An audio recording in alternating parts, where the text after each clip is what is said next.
Omega didn't lose this round, they just failed to show up because while they wait, tied to a bond release that still doesn't exist, Longines stepped into that exact space that they left behind. And what they've done here, it not only looks good on the surface, but the real story only reveals itself when you look a little deeper. Welcome back to Horological.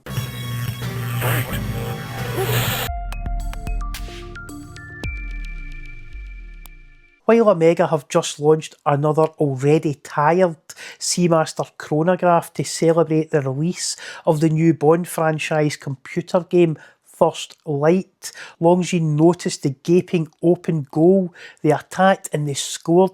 The new HydroConquest, it has hit an extremely high bar. In hand and on wrist it oozes quality. The casework is excellent. Bezel action over a few models has been consistent. These controversial indices, they're not really controversial at all. They are a historical nod to the Longines Admiral. That's why I like to come late to these watches sometimes. You're able to achieve a much better depth of clarity. They provide a better overview for my subscribers.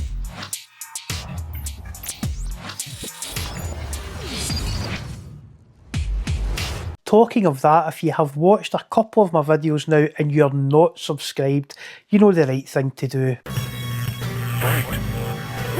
Longines has covered the sizes with this new model, a sublime 39mm that I have had hands on with several times now, and a 42mm that I have yet to encounter in the flesh. So we'll concentrate on the 39mm release in this video. The killer stat isn't the 48mm lug to lug or the easy to find alternative straps for the 20mm lug width, it's the thickness, or should I say lack of it, because at 11.7mm Longines have made real progress here, while Omega find themselves in lockstep with a Bond franchise that is under turmoil. Longines were free of tie-in baggage to release a watch in the exact slot that I expected the new Seamaster to appear.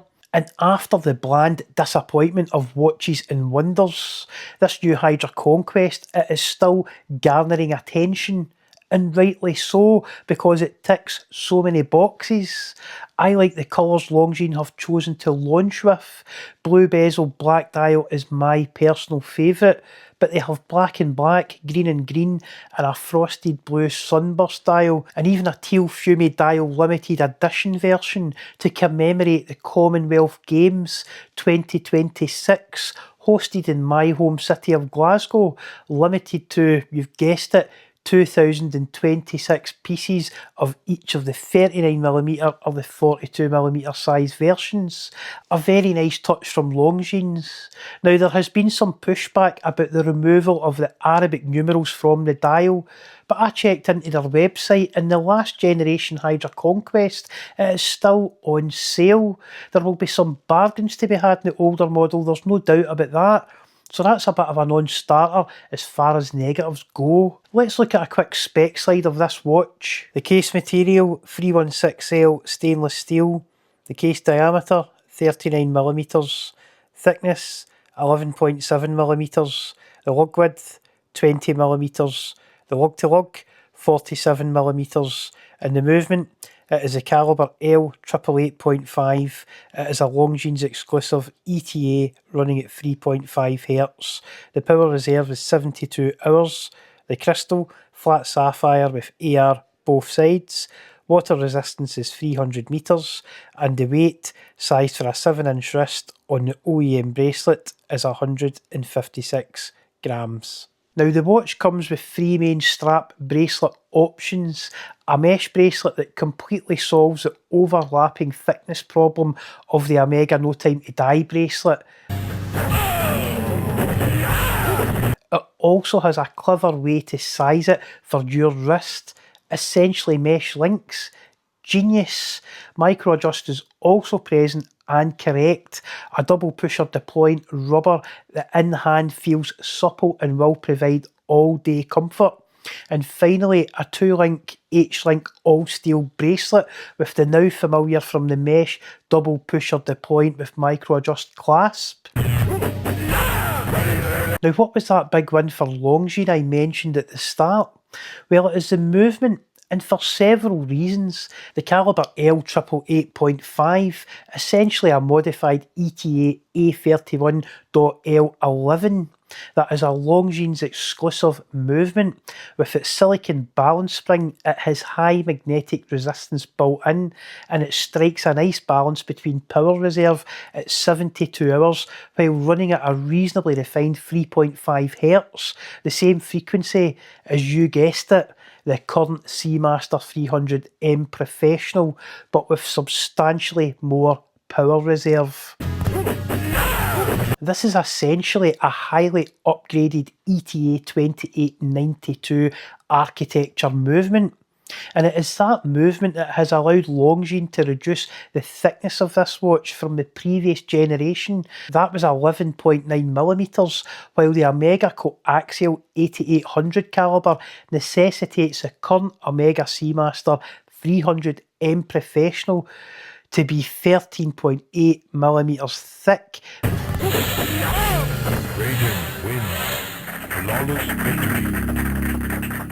But we still haven't got to the real revelation, which is serviceability.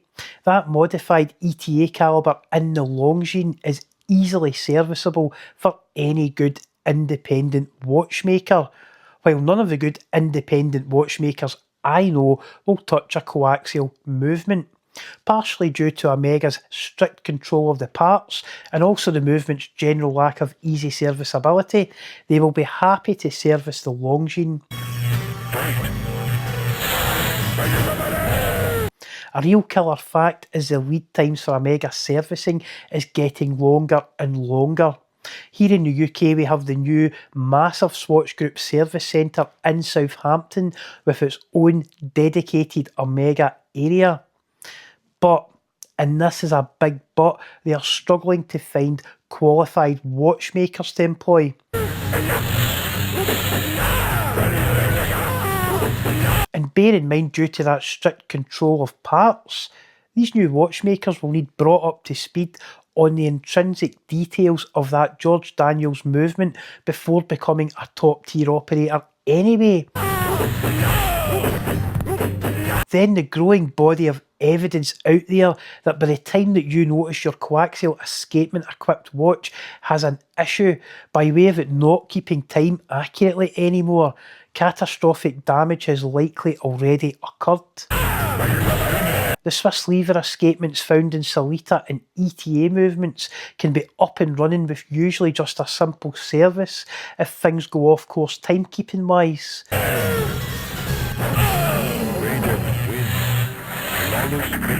No long wait for parts or service at the Omega Service Centre needed here. Your local watchmaker can do it.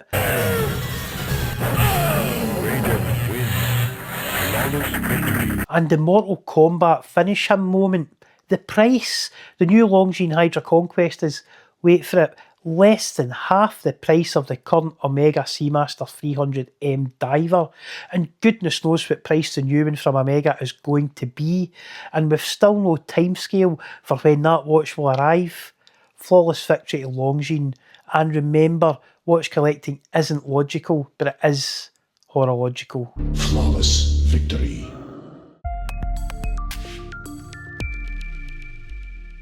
This watch shouldn't work. Not in 2026, not with this movement, and not with this bracelet. Definitely not when you start looking at the spec sheet, because on paper, this watch, it is already way behind.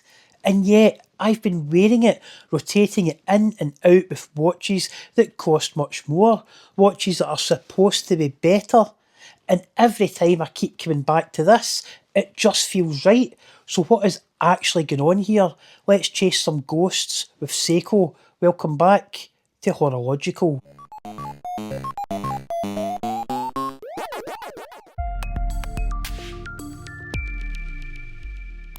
Because this isn't just about one watch.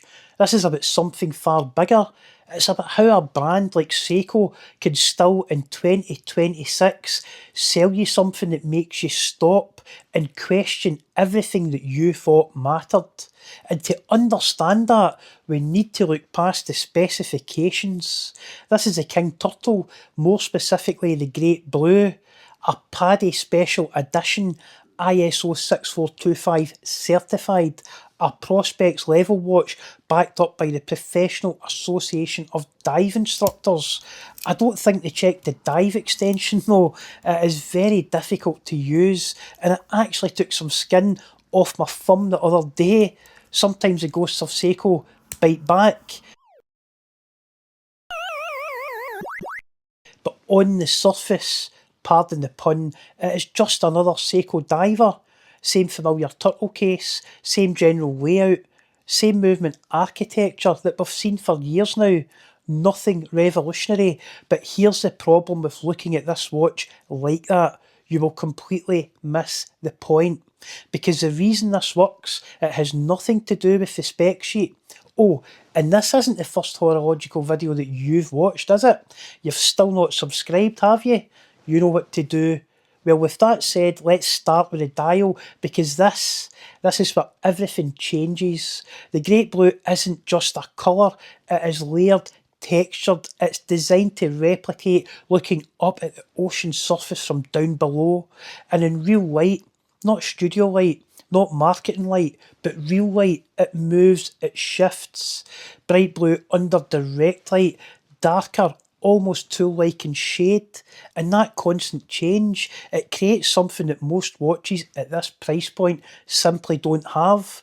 Presence. The dial is the cherry in the game here. Because here's the interesting part, the dial is doing more work than you think, and it's compensating for something, and we'll come back to what it's compensating for later. Now, to be fair to Seiko, this isn't just a dial on a basic watch, this is a King Turtle. So you get sapphire crystal, ceramic bezel, solid case construction with a hardened coating on the metal, the legendary Hokusai inspired case waveback. The power pill was popped when designing this watch. And on wrist it feels substantial. 187 grams substantial, sized for my wrist. And yet somehow it's still balanced. It is comfortable in a way that shouldn't really make sense at this case size, a full 45mm. So at this point you might be thinking this sounds like a complete package, and that's where things start to get interesting, because this is where the compromises begin. We're getting chased round the board now.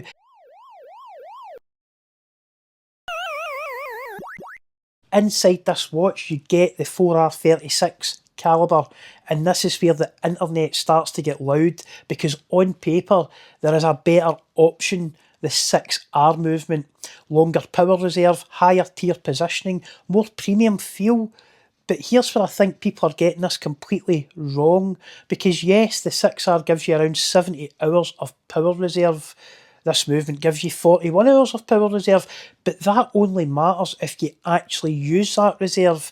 And in my case, rotating watches regularly, I don't. Increasing the power reserve to 70 hours while keeping broadly the same underlying architecture can introduce more variability in the final third of that reserve. As torque drops, stability drops. It's a known limitation of mechanical movements. Bodies like Metas won't test a watch before 30% of its power reserve, and there is a reason for that. My lived experience with the 4R family of movements is that the final portion of power reserves becomes far less stable. I'd estimate about the last 10%, so roughly 5 hours in this case, having reduced amplitude and less consistent timekeeping. Now with the 6R caliber, we're still dealing with essentially the same core architecture.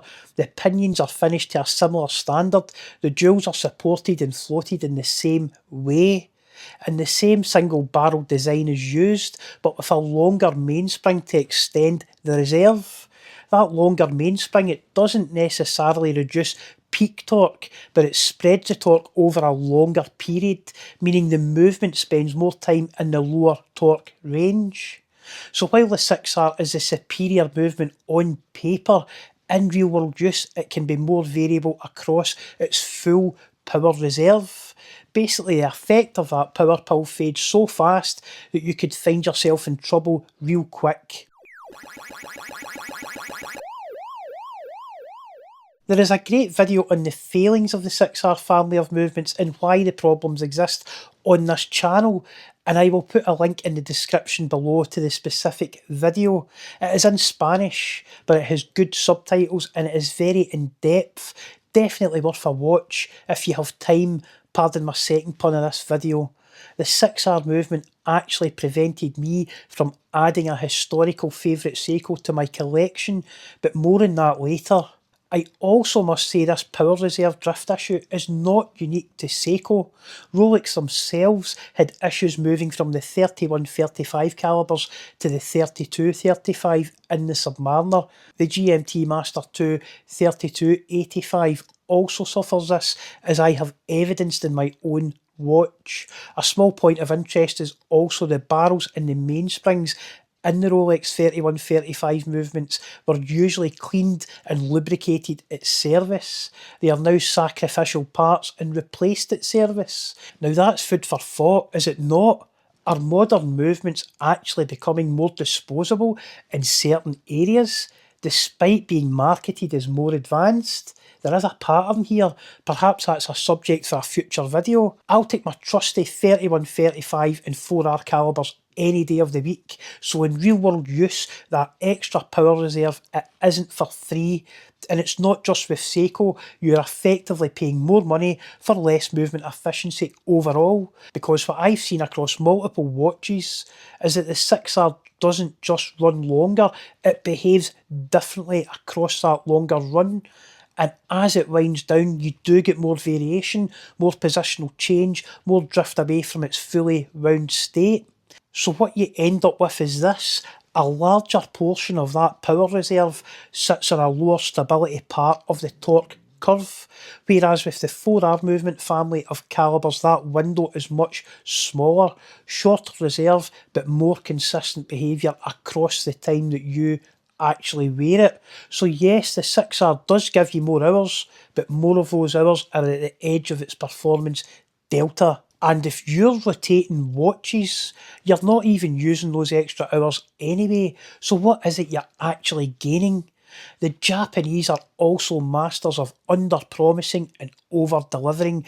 Very humble engineering culture. I had a Subaru Impreza and a Mitsubishi Ralliart.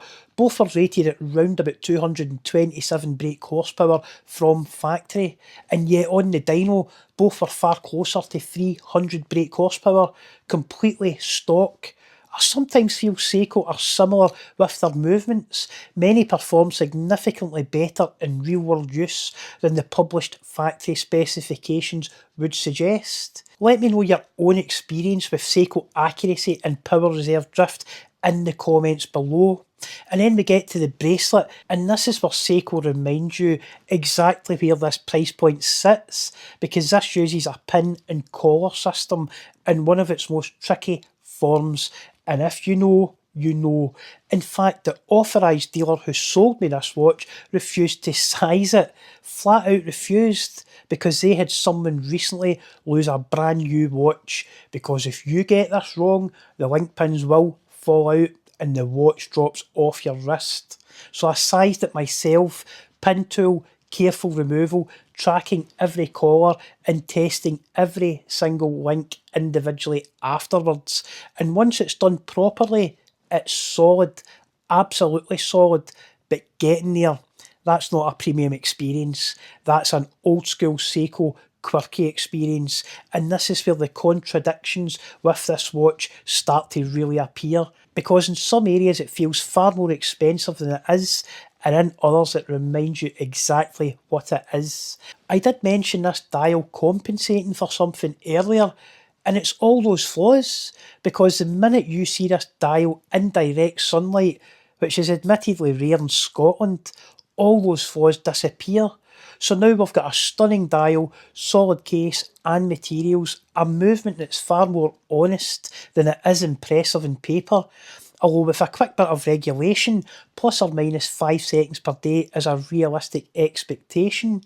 This watch achieves that now, but out of the box it was running minus 20 seconds per day. It has a classic Seiko bracelet that for me is so nostalgic it feels correct, but more crucially it sounds correct for a Seiko. Sizing it can be risky and it will test your patience. As a side note, the Pogue Solar Reissue also uses pins and collars, but it is in a much more user-friendly version of pins and collars in the Pogue's presidential style bracelet. Please do not underestimate this bracelet sizing task with this particular watch. So with that in mind, why does this watch still work so well overall? Because Seiko understood something here. They didn't try to win in specs, they didn't try to out-engineer the market, they focused on what you actually experience. It has all the quirks that the very best of Seiko has to offer. A strange dive extension that's hard to use, check. Premium sapphire crystal and sapphire candy bar cyclops, check. A pressed clasp, but on a solid solid link bracelet, check. Rolex also done this with the original 5-digit reference Yachtmaster, the 16622, and I also love that watch. You can check out my video on that watch here. So this King Turtle Great Blue, the SRPK01K1, what you see, what you feel, and what makes you pick this watch up time and time again. That dial combined with the comfort, the bezel action.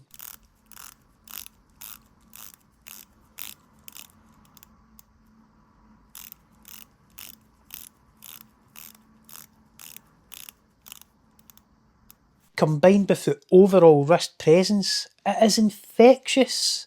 And this is where it gets even more interesting, because if you look across the market right now, there are watches costing significantly more that don't deliver this kind of experience.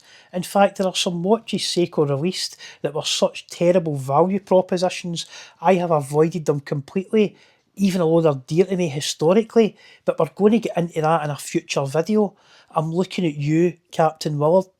Long Island Watches or Strapcode can sort you out with an excellent bracelet choice for this watch. I might do that in the future, but in the meantime I got this navy blue NATO strap from the Seiko boutique in London a few years ago, and I'm going to try it for a bit before I decide that long-term strategy. I also almost forgot to mention a little Easter egg that this watch has, a little historical nod to Seiko watches of yesteryear. A kanji date wheel. I love a Seiko kanji date wheel, and it really adds to this King Turtle's charm.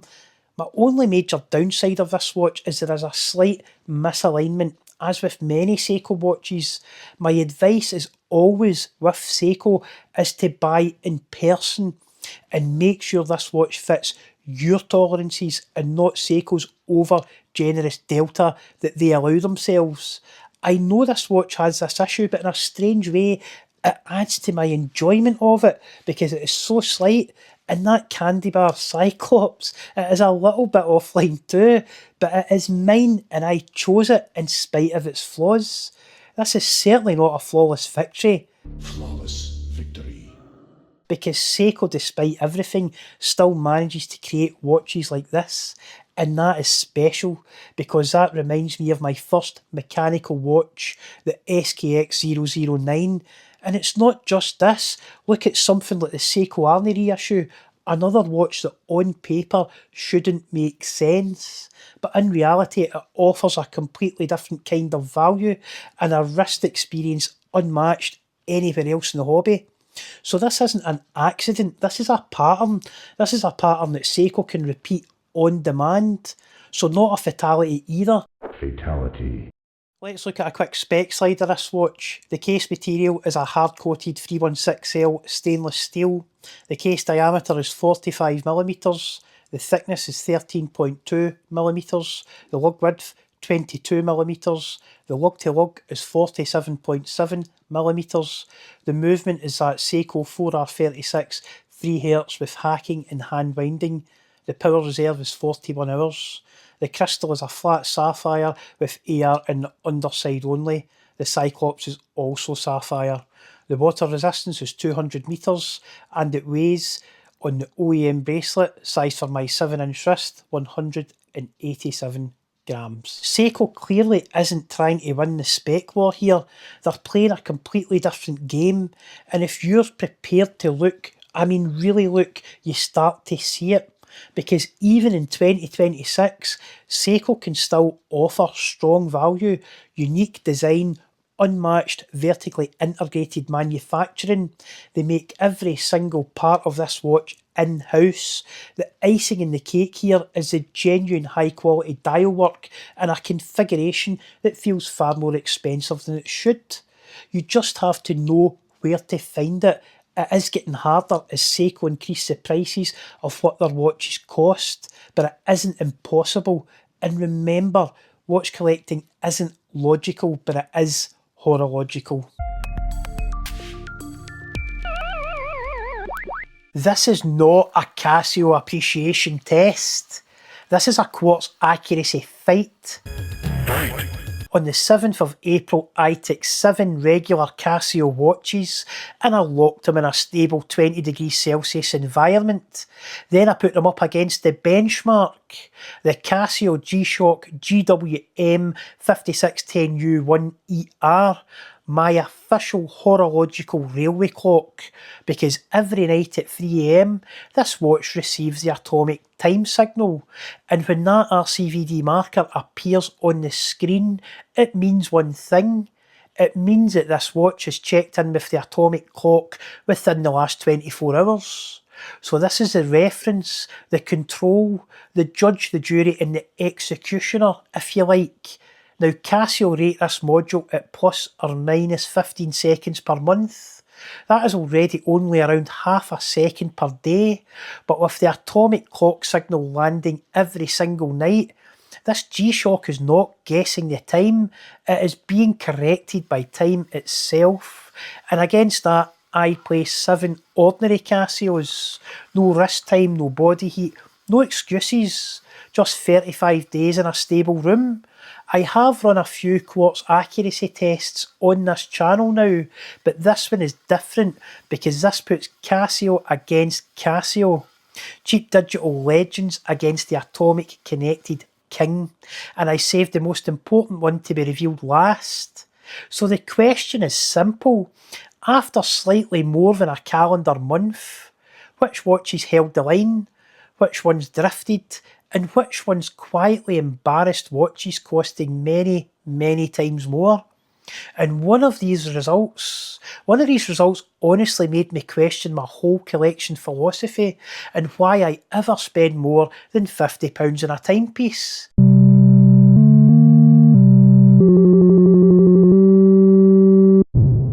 This accuracy test is on. It's on like Donkey Kong. Welcome back to Horological.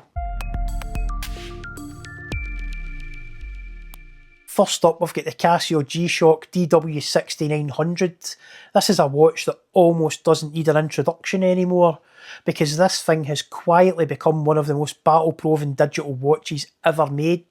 The triple eye layout, the massive front buttons, the shock protection, the near-indestructible resin shell, impervious to nothing but DEET, if you know you know, and of course that unmistakable silhouette that has been strapped to the wrists of military personnel, law enforcement units, special operations teams, skateboarders, mechanics, survivalists, and absolute maniacs for decades now.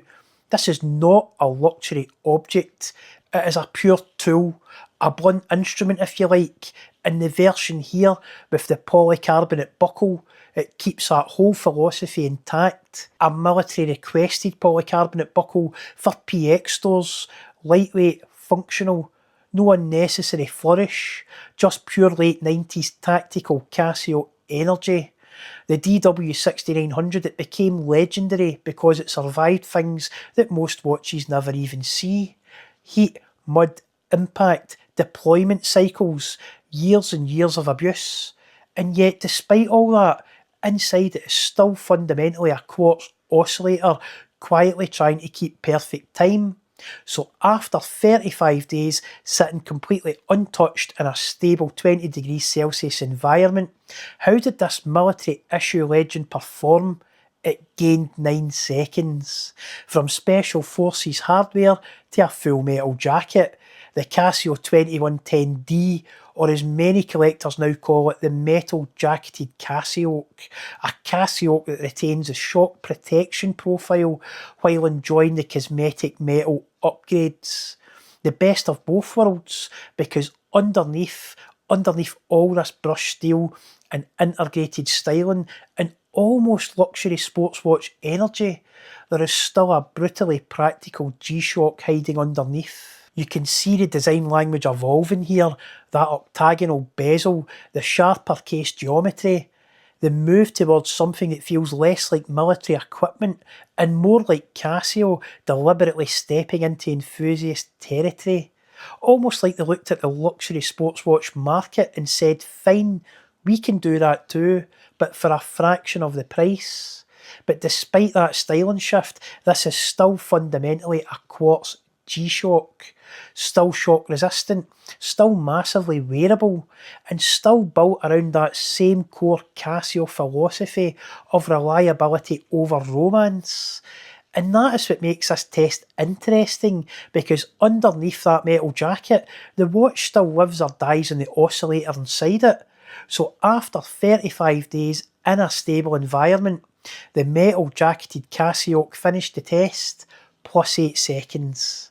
But if the G-Shock is a tool for the land, our next contender takes that same value first philosophy into the water.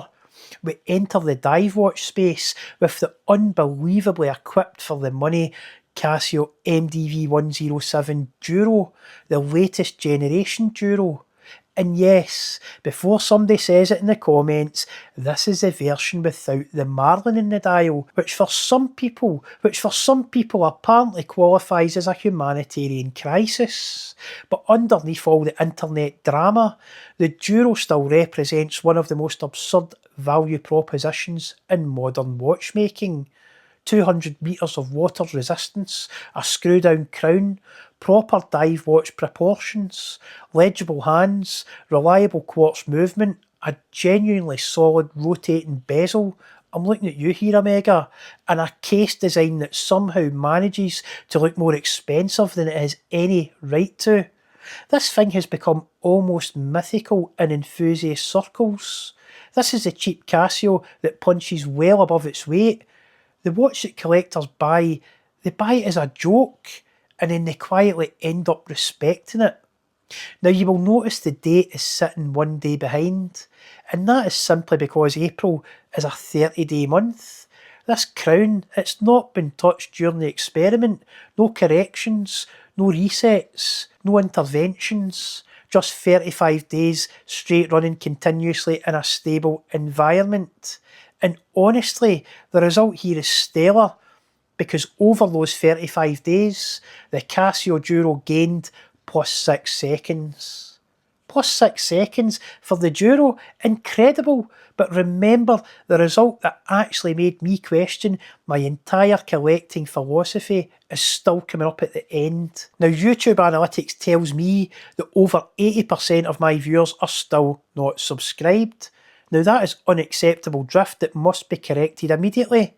So if you're enjoying the content, get subscribed to encourage me to create more. As if I need more encouragement. And don't forget to like, hype and comment, because it helps new viewers discover Horological in ways that no one on YouTube could fully understand.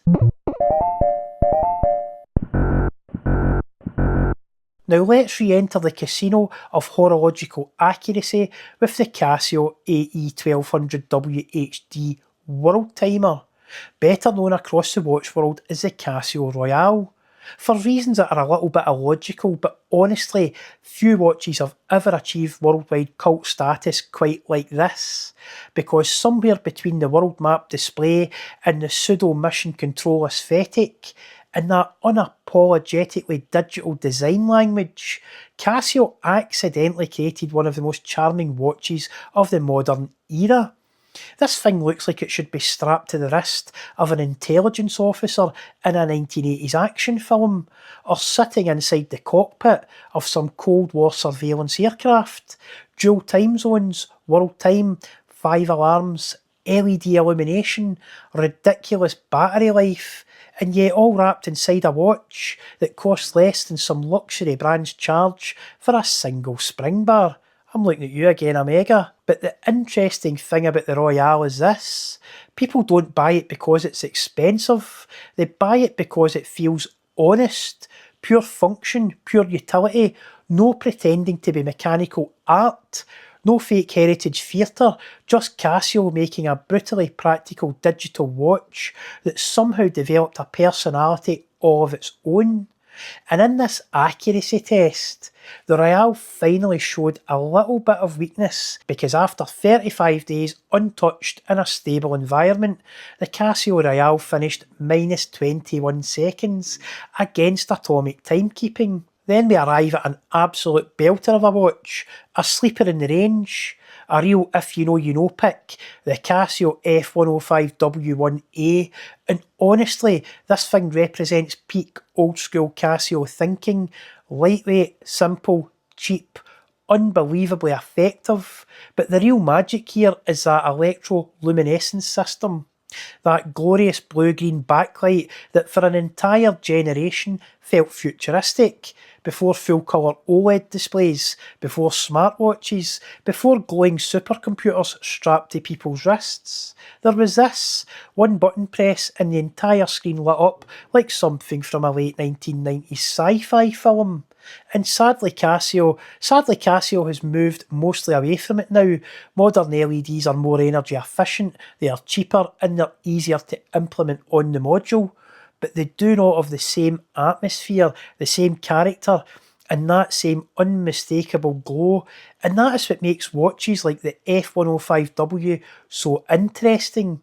Because they were never trying to be luxury watches, they were trying to be useful watches, affordable technology for ordinary people. And somehow, through that honesty, they became iconic. This is the kind of watch that people bought for £10 and then ended up emotionally attached to it for 20 years. And despite its simplicity, the little F105W quietly delivered a seriously strong performance here. 35 days untouched, it finished the experiment at minus 9 seconds. Then we get to a real Casio heavyweight.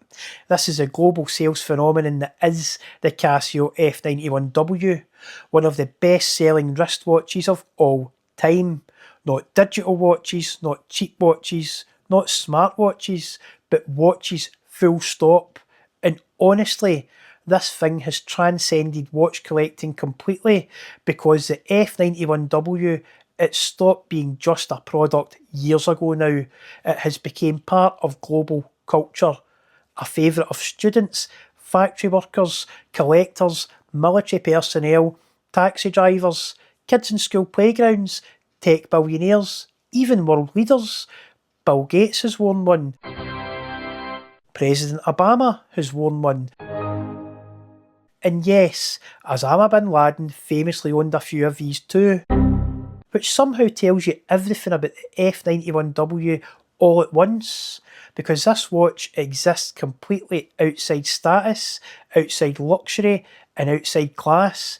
It is simply one of the most functional, affordable, and widely distributed watches humanity has ever produced. A tiny black rectangle powered by pure efficiency, minimal battery drain, minimal weight, minimal cost, and yet somehow maximum identity. Almost everybody has owned one or known somebody who did, and despite the fact this watch costs less than a luxury watch polishing cloth, the accuracy result here was still genuinely impressive. Because after 35 days untouched in a stable environment, the legendary F91W, it finished at minus 12 seconds. And finally we reach my personal favourite pick, the Casio A158WA1JF, a JDM model imported by me personally. and probably the closest modern watch that I could find to the little Casio Digital I had when I was about 8 years old, with the quirky 3-button asymmetrical form factor. And honestly, that is part of the magic of watches like this, because this is not about luxury, not really, it is about memory. That folded steel bracelet, that little green display, the soft digital beep, the cheap chrome-plated resin case, pretending to be metal. This thing instantly transports me back to being a kid. School corridors, CRT televisions showing the ill-fated Challenger shuttle disaster, Atari 2600 start-up screens with Moon Patrol booting up.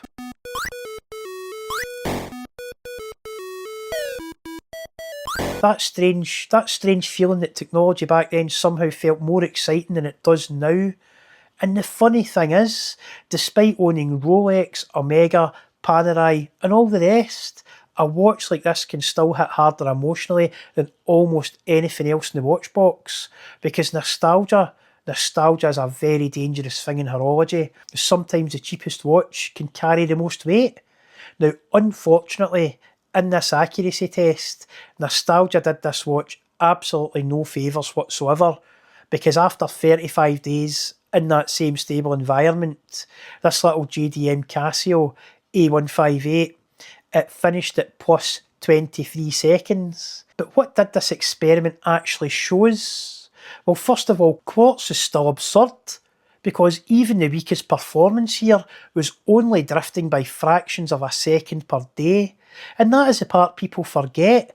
Mechanical watch collectors have become so used to discussing +2 or -4 per day that they sometimes lose perspective and just how brutally effective even cheap quartz really is. In this test proved that perfectly.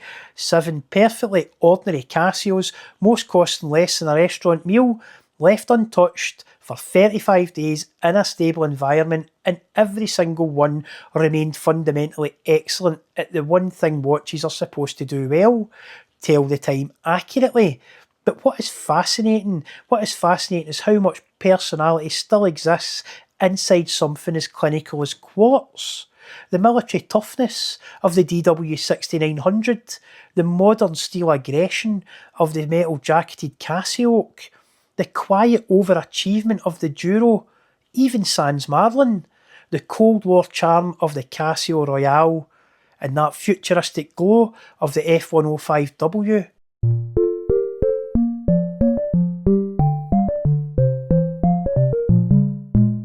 The global iconic status of the F91W, and then finally the nostalgia-loaded little A158 that probably means more to me emotionally than it has any right to. And sitting above all of them, like some silent railway master clock, the G-Shock GWM 5610U, quietly syncing itself to the atomic clock every single night, never arguing, never drifting, just correcting itself against time itself, which in many ways is the perfect symbol for what Casio has always understood better than almost anybody else. A watch does not need to be expensive to be ruthlessly effective. Now, 2 final points.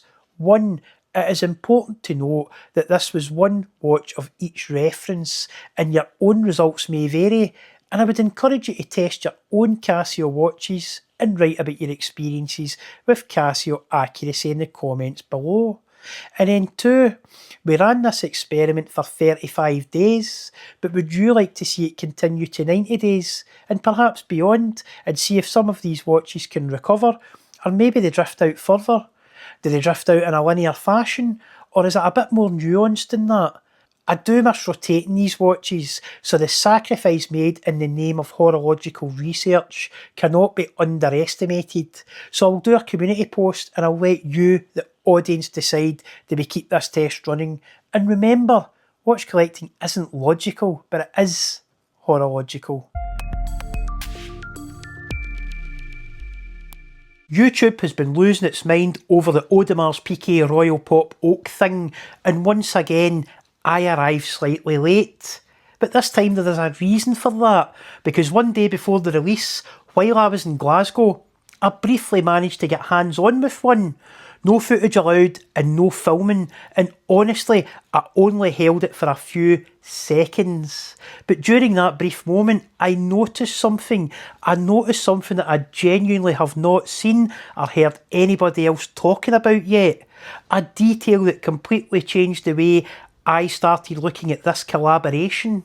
And trust me, I will tell you exactly what that hidden detail was at the end of this video. Because the deeper I looked at it, the less it started to feel like the watch release that people were hoping for, and the more it started to feel like a Tamagotchi hanging from a lanyard pretending to be haute horology. But here's the interesting part.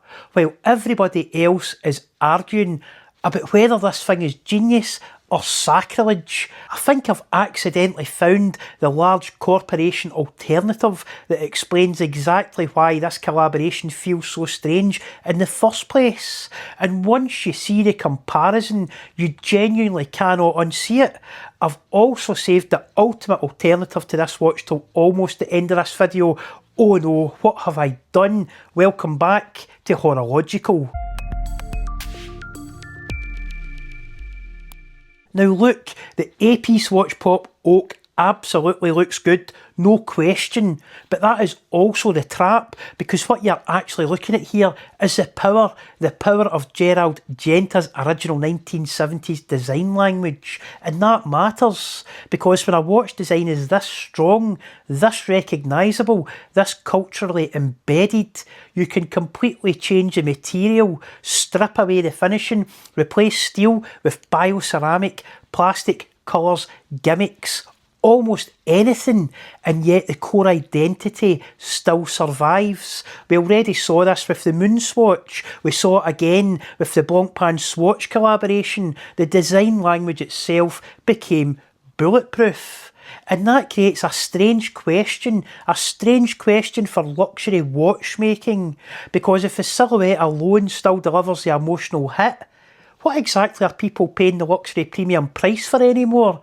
That is where this conversation starts becoming very uncomfortable. Because here's the thing, this wasn't released as a watch in the way that most people actually wanted. It arrived as a pocket watch on a lanyard, or as a tiny desk clock accessory. And look, that is completely fair enough as an experimental design object.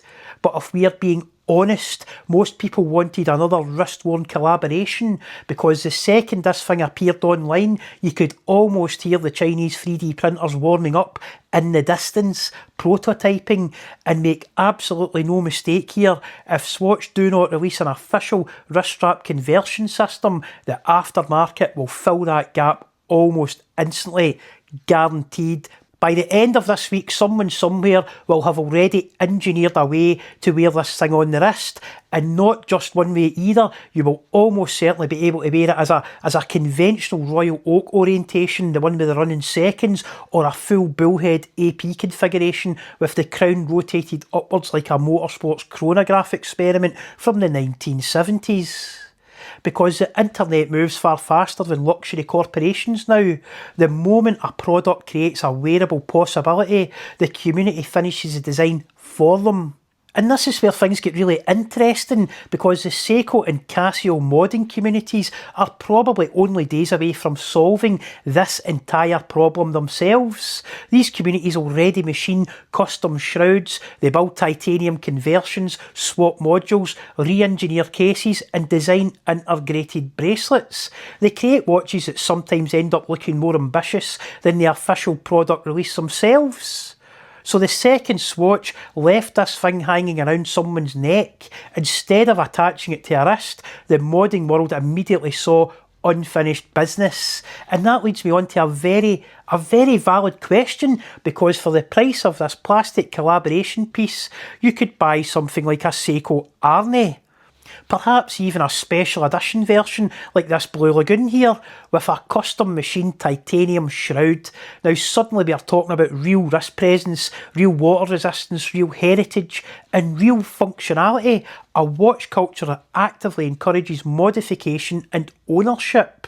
And that is the uncomfortable comparison sitting underneath all of this. Because one product feels like a wearable tool watch platform with endless possibilities, and the other feels like a luxury branding experiment with nostalgia and virality. And it's not necessarily a bad thing, but it absolutely changes the conversation. And there is another deeper layer to all this as well, because for roughly half the price of this AP Royal Pop collaboration, you can buy something like the full metal Casio, or perhaps a metal jacketed Casio, the GM2110D, a watch that I have literally just tested in my Casio Quartz accuracy experiment against atomic time over 35 days. And honestly, the result might genuinely surprise people. So after this video, head over there and watch that test, because it accidentally creates a very interesting comparison to what Swatch and AP are doing here. Now, to be fair, I am not automatically saying that this modified non-rotor System 51 movement is going to be inaccurate. In fact, I already explored a huge amount of this territory in my Blancpain Swatch deep dive. Pardon the very cheap pun, but that video goes surprisingly deep, because many of the exact same criticisms, questions and assumptions that people are going to throw at this AP collaboration already appeared during the Blancpain release cycle. And some of the conclusions were not what people expected, which is why I think this conversation becomes far more interesting when you move beyond the outrage and start comparing what these watches actually represent inside modern watch culture. And if you've made it this far into this video, you're probably exactly the kind of collector that this channel was built for. So subscribe if you enjoy thoughtful watch content without the usual algorithmic panic attacks. But now we arrive at the real secret sauce part of this video, because last week at the Scottish Watch Show at Hampden Football Stadium, I completely blew the channel budget, and instead of spending that money in what currently feels like a slightly overhyped bioceramic collaboration cake, before the strap and bracelet icing has even been applied, I chose a very different path. I spent my money on a local Glasgow watch brand, and honestly, the deeper you think about it, the more interesting that decision becomes. Because what did I actually get for my money? A sapphire crystal, a completely unique case design, a sapphire exhibition caseback, an ETA F06 105 movement. And it's not just a generic off-the-shelf quartz Bosch movement either.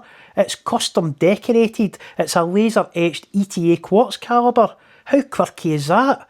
Then you move on to the dial, a lacquer on brass construction with its own very special collaboration typography. Typography that was created alongside the Ono Type Foundry in San Jose. Have you guessed what it is yet? No?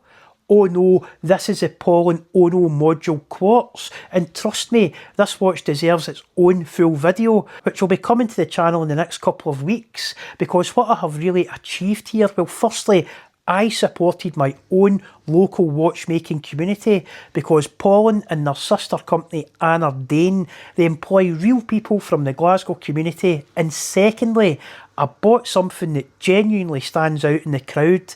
This isn't algorithmic hype, this is not limited drop panic buying, an actual design object with its own identity, a watch that will look unique at virtually any watch meet anywhere in the world. And honestly, that matters to me more and more now. Sometimes you don't buy the watch, you buy the people behind the watch, because there is something incredibly powerful about being able to travel the world with a small slice of your own city on your wrist, a piece of local design language, a piece of local creativity, a piece of home, and in a strange way, I think that says more about modern watch culture than the AP Swatch collaboration ever could. So in conclusion, before you rush out and spend money with Swatch, maybe pause for a second and ask yourself a different question. Is there a local brand that you could be supporting instead? A watch connected to your own city, your own culture, your own design community? Because watches become far more interesting when they can carry stories. Stories about design, stories about craftsmanship, and stories about the people who actually made them. And those conversations tend to last far longer than hype cycles do, because when you start analysing this whole AP Swatch release through that lens, it increasingly feels like Swatch are cutting slices of the collaboration cake before that thing has even been allowed to rest out of the oven. The hype arrives first, then the accessories, then the modifications, then we get to the wearable solutions, then I might show some interest. The community will effectively be finishing this product in real time, like a modern computer game release now, patch, patch, patch, patch. Now, to be completely fair, I absolutely reserve the right to eat my own words here, because if somebody produces a properly engineered black PVD coated integrated bracelet system for this watch head that allows me to wear this monochrome AP Swatch pop as a full Royal Oak bullhead, then honestly I may very well end up joining the queue myself. And one final thing before I end this video: behind every one of these hype releases there are ordinary Swatch staff who have to stand inside shopping centres dealing with queues, panic and frustration, resale chaos, and occasionally genuinely aggressive behaviour over what is ultimately still just a watch. And honestly, that part of modern watch culture is becoming increasingly uncomfortable as well, because enthusiasm is healthy, community is healthy, but no retail worker deserves to feel stressed, intimidated or unsafe because somebody couldn't buy a colourful collaboration release. And now the hidden detail I noticed while in Glasgow, because this actually directly links back to something that I said in my Blancpain Swatch Ocean of Storms video. At the time, I said the quality of the bioceramic material had noticeably improved compared to the earlier Moonswatch releases. I owned two of those very early colourful Moonswatches, and the difference was obvious. The Ocean of Storms, and especially the Green Abyss, already felt more refined, more solid, more mature, but after briefly handling this new AP collaboration in Glasgow, I genuinely think Swatch have iterated this material yet again, because the detail resolution that they have managed to achieve on these waffle dials, it is on an entirely different level to that early Moonswatch generation, and honestly, I do not think that those earlier versions could have physically achieved this level of dial sophistication. And yes, I did manage to get one very cheeky photograph once the display had been placed in the shop window. And when you zoom in, you can really start to see what I mean here. Earlier Swatch bioceramic, it simply was just not this refined. So while everybody is understandably focused on the hype, the collaboration, the resale madness that's going on already, and the internet arguments, I actually think one of the most important things happening here is that Swatch have quietly continued developing the material itself behind the scenes. And honestly, it is strangely fitting that the bioceramic platform, it seems to have properly came of age during Swatch's first true Holy Trinity collaboration, because you can absolutely imagine the pressure happening internally here, especially with the release reportedly being delayed. You can very easily picture Audimar's Piquet pushing Swatch to the absolute limit on finishing execution and dial quality before allowing this thing out into the real world. And credit where it's due here, the new AP CEO, Ilaria Resta, has clearly been extremely diligent about the dial details here, because in person the dials are absolute killers. You genuinely need to see one for yourself. And perhaps the funniest part of all of this is that while I have literally been editing this video, multiple companies already appear to have imminent wrist conversion systems in development, including D-Lugs, who many people will already know through Andrew Morgan, which basically proves the exact point that I made earlier in this video. The internet saw an unfinished wearable concept and immediately started finishing the product in real time. And remember, watch collecting isn't logical, but it is horological. Swatch. What on earth were you thinking? Because it has now become painfully clear that most of the Swatch boutiques only received somewhere between 100 and 200 pieces of the new Audemars Piguet collaboration piece. And that sounds like a lot until you realise that some of the flagship stores had queues stretching into the thousands. And once those doors opened, chaos ensued. Welcome back to Horological. And here's the part that nobody really wants to talk about, because my own personal experience in Glasgow, it genuinely changed the way that I started looking at this entire release. The day before launch, I visited the Swatch store while the displays were literally being prepared. The watches were going into the windows, staff were moving things around, and you could feel the atmosphere building. And interestingly, I barely spoke about the watch itself, because earlier that same day, I had already managed to get a couple of seconds hands-on with one elsewhere in the city. So instead I started speaking to the staff, not about hype, not about resale, not about the internet losing its mind, but about how they were actually feeling about all of this. And what struck me immediately was that you could almost see two emotions happening at the same time. There was genuine excitement because these launches are massive moments for Swatch. But underneath that, there also seemed to be this underlying tension, because I think everybody already knew what was coming the next morning. And now looking back on it, I realise exactly what was really happening in that room, because the staff already knew something the public didn't. They knew exactly how many watches were sitting in that stockroom, and at the very same time, they could already see the size of the queue building outside the Buchanan galleries. So imagine the psychological position that puts retail staff in. You know demand is about to massively overwhelm supply. You know hundreds, maybe thousands of people are about to walk through those doors expecting the chance to buy one. And you also know that most of them are leaving disappointed within minutes. Suddenly the atmosphere makes complete sense, because what I initially interpreted as launch day excitement, it now feels more like staff mentally bracing for impact before the doors even opened. Like sitting on the train line, unable to move, waiting for the hit to arrive. And the deeper you look at the situation, the more chaotic the whole thing starts to feel. Because inside the store itself, Swatch only appeared to have a single security guard standing beside the display window.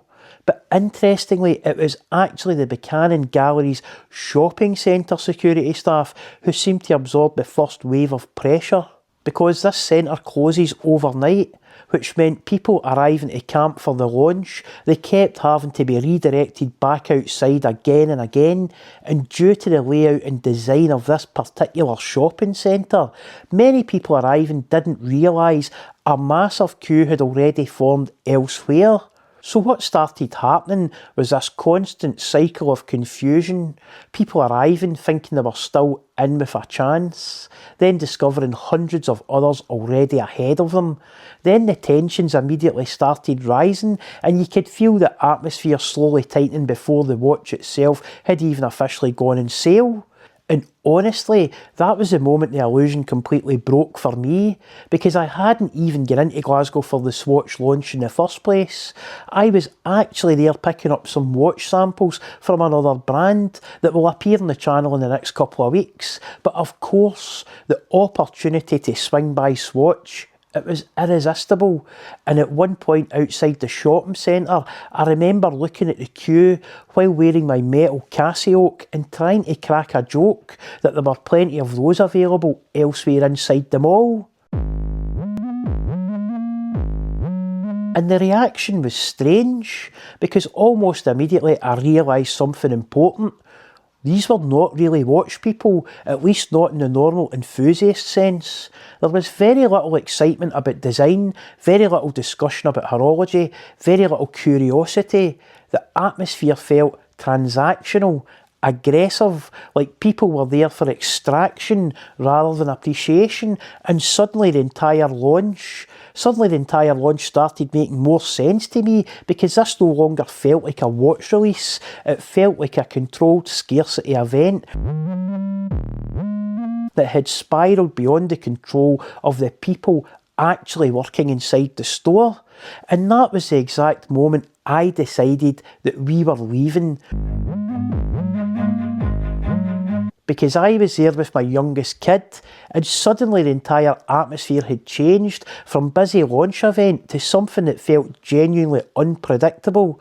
So we headed straight for the train station and we went home. I am a human being. And looking back now, I don't think I fully appreciated at the time how quickly that environment could have turned dangerous.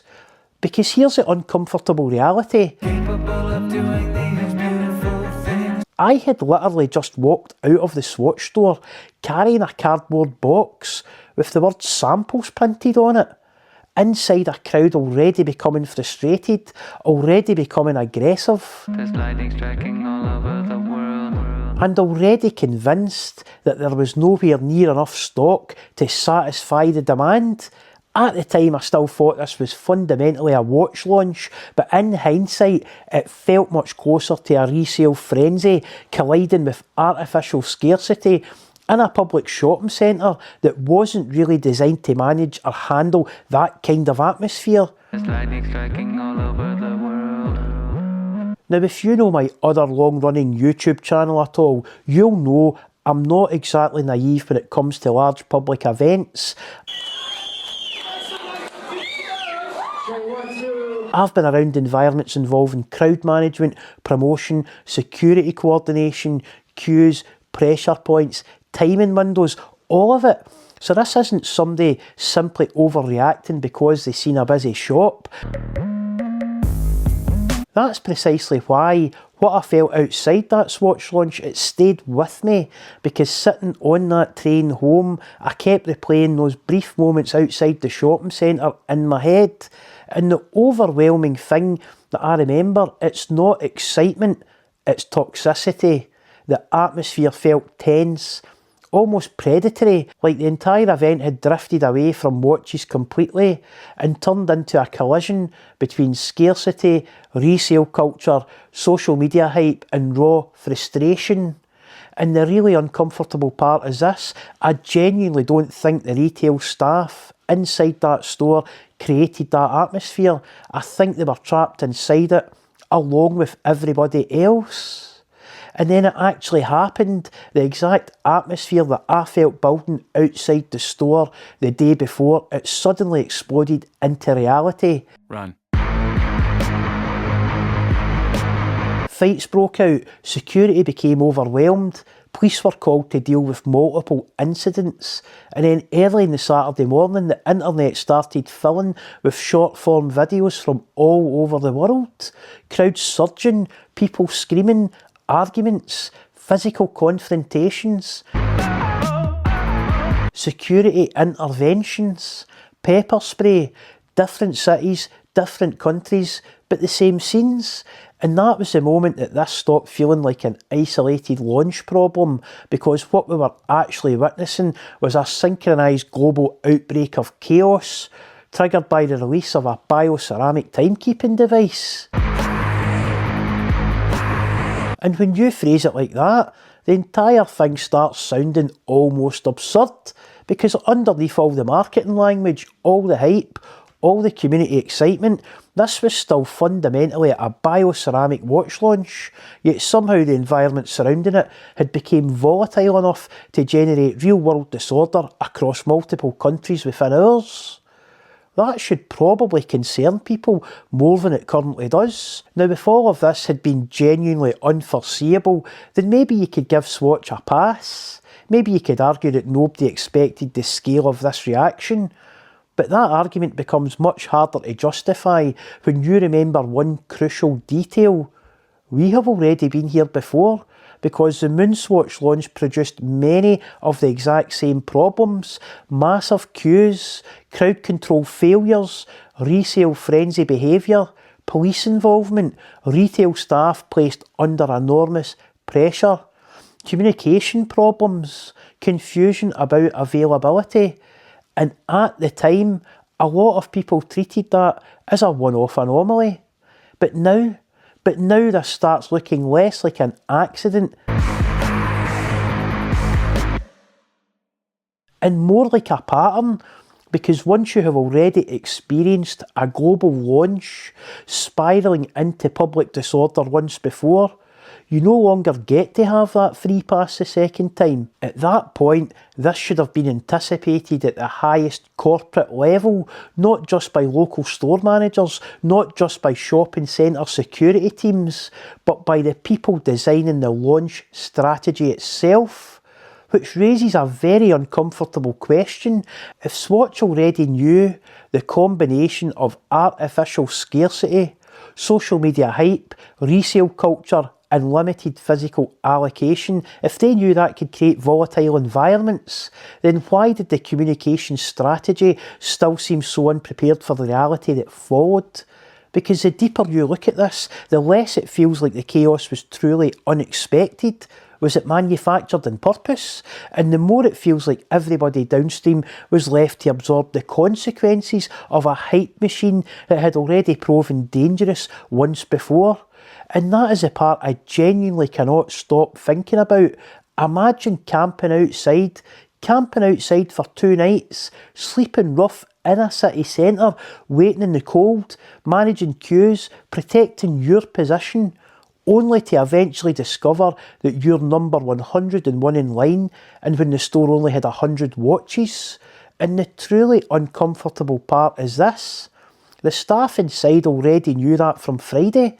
They knew exactly how many units existed in the stockroom. They could see the queue. They could see that queue continuing to grow and grow.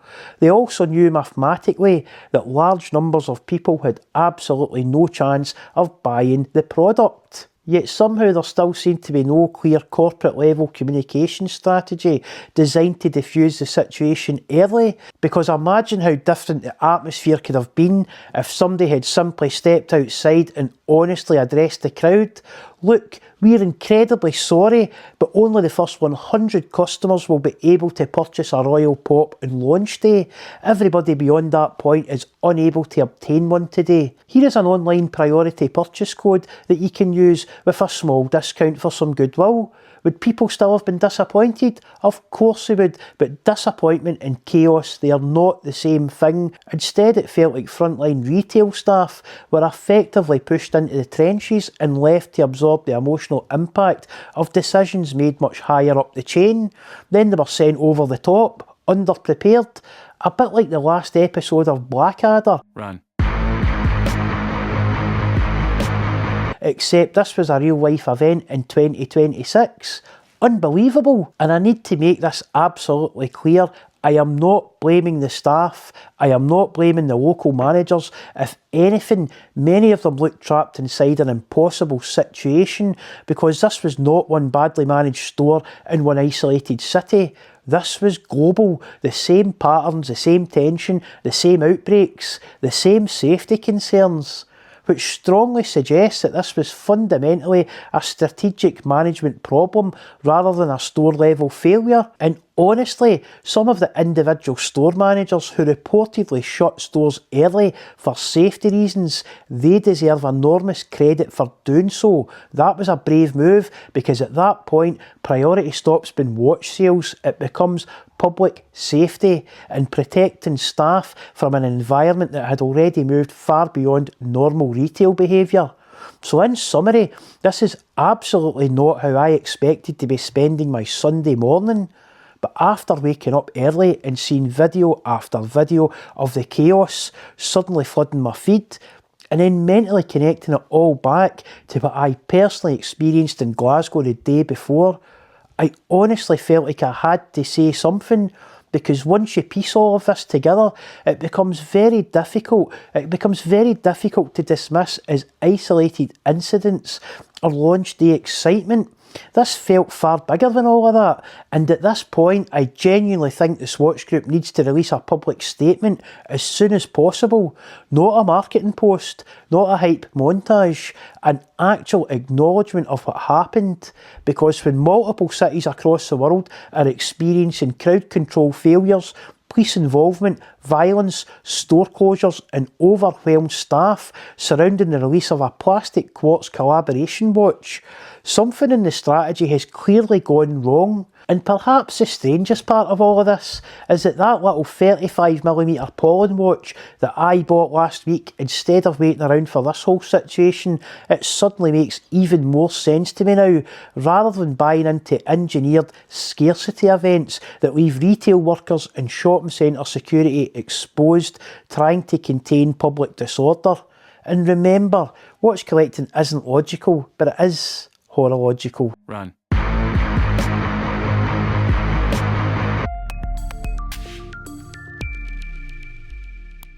What if I told you that one of the biggest defeats in Swiss watchmaking history didn't happen in a boardroom or a factory, but inside a timing competition that most people have never even heard of?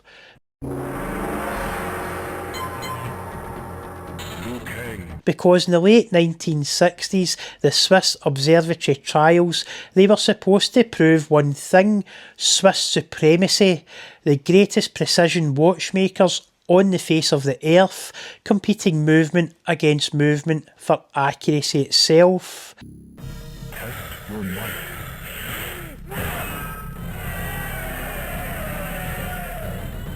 And then Japan arrived, not quietly, not respectfully, and definitely not temporarily, because Seiko didn't just enter the Swiss Observatory trials, they started beating the Swiss at their own game.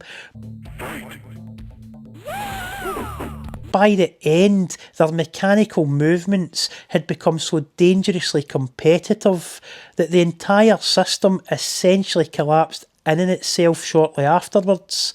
And depending on who you ask, Grand Seiko didn't just challenge Swiss watchmaking, they actually helped force the whole industry into a full existential crisis. So in this video, we are going to recreate that war. But this time the battlefield is quartz, not mechanical. 6 watches, 1 atomic clock controlled reference signal, acting as the judge, the jury and the executioner.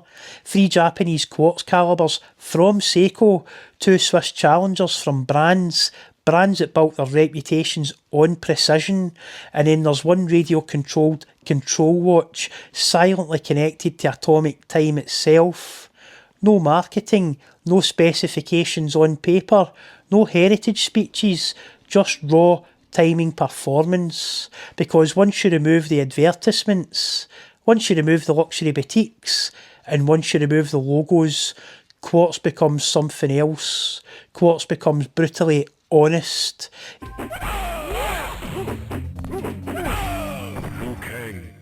Either the seconds stay alive or they die. And here is the frightening part. Some of these watches are separated by only fractions of a second per month, which means that over this test, a single bad day, 1 thermal fluctuation, 1 unstable crystal could become a fatality.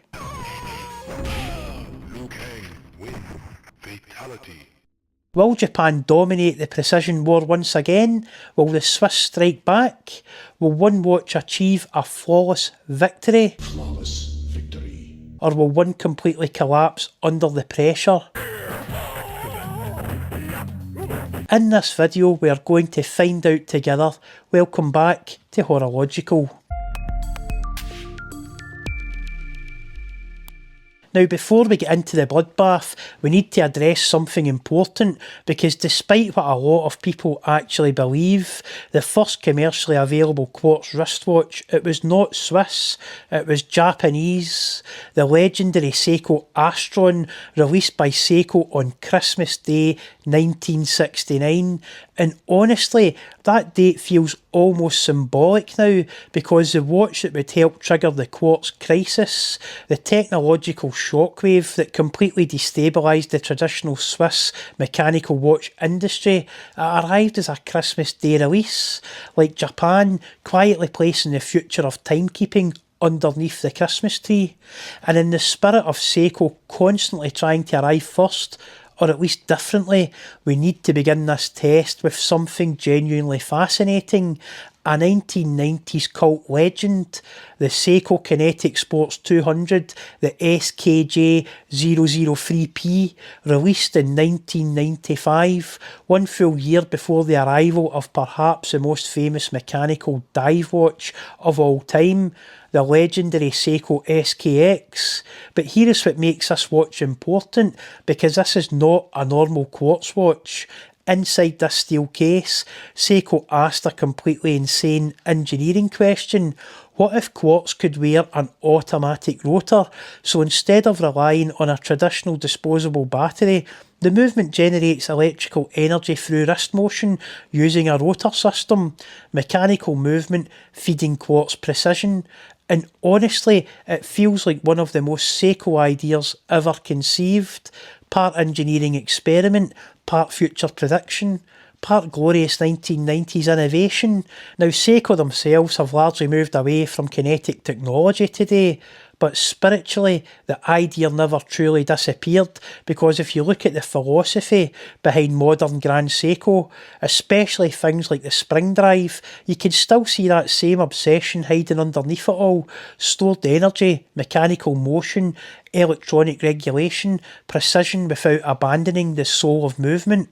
The DNA never fully died, it evolved, and after 41 days against the atomic clock controlled reference watch, the result for this legendary kinetic diver was +9 seconds, over 41 days, which honestly, for a mid-1990s hybrid quartz dive watch powered by your own movement, that is still seriously impressive today. Just recently back from a full service at my watchmakers in Glasgow, this fight is going to be epic, with a result that genuinely surprised me. Now to the control watch, the judge, the reference, the silent executioner sitting in the background of this entire experiment. The Casio G-Shock GWM 5610U-1ER. And honestly, this thing is almost unfair, because inside this watch is a standard Casio quartz module. It is officially rated at ±15 seconds per month, a potential delta of 30 seconds, which on paper sounds completely normal, but then comes the important part, and it is a very important part. Every single night at around 3 AM, this watch quietly sits, listening to the atmosphere, and it receives the atomic time signal. Casio multiband 6 technology in action. So technically, yes, left entirely alone, the quartz oscillator inside this watch, it could drift by around half a second per day. But in reality, it never gets the chance, because every single night the watch effectively receives a fresh injection of atomic clock accuracy. As long as this watch shows that RCVD text on the upper left hand corner of the screen, you know it has received successfully the atomic time signal within the last 24 hours. A daily dose of cooled cesium gas goodness. And once that little RCVD marker appears on the screen, the game completely changes. At that point, this is no longer just a quartz watch. It becomes a synchronised instrument, a wearable extension of the atomic clock network itself, which is why for this channel, this watch has become my official horological railway clock standard, the benchmark, the calibration point, the device that every other watch in today's test must stare directly in the face, because this watch does not care about heritage or luxury prestige. It does not care about finishing or materials excellence. It does not care about Swiss history or Japanese innovation mythology. It only cares about one thing: time. And today, everything else has been measured against it. So next up, we have a watch that for many people needs absolutely no introduction whatsoever, because this thing is not just a watch, it is a Hollywood prop legend, the Seiko Prospex SNJ 039P1, powered by the legendary H851 movement, better known simply as the Arnie. And honestly, just look at it, like its namesake, this thing genuinely looks like a Seiko on steroids. Oversized, aggressive, unsubtle. This is the kind of watch that looks like it should arrive at your house carrying heavy weaponry and a one-liner. Stick around. But as we know from these tests, looks can betray performance because cinematic presence and time and precision, they're not always the same thing. So in this Quartz Observatory recreation, would the Arnie become a predator silently stalking its prey? Or would it end up more like the Running Man, desperately trying to escape the rest of the pack? Liu Kang wins. Flawless victory. Now, Plane Zero!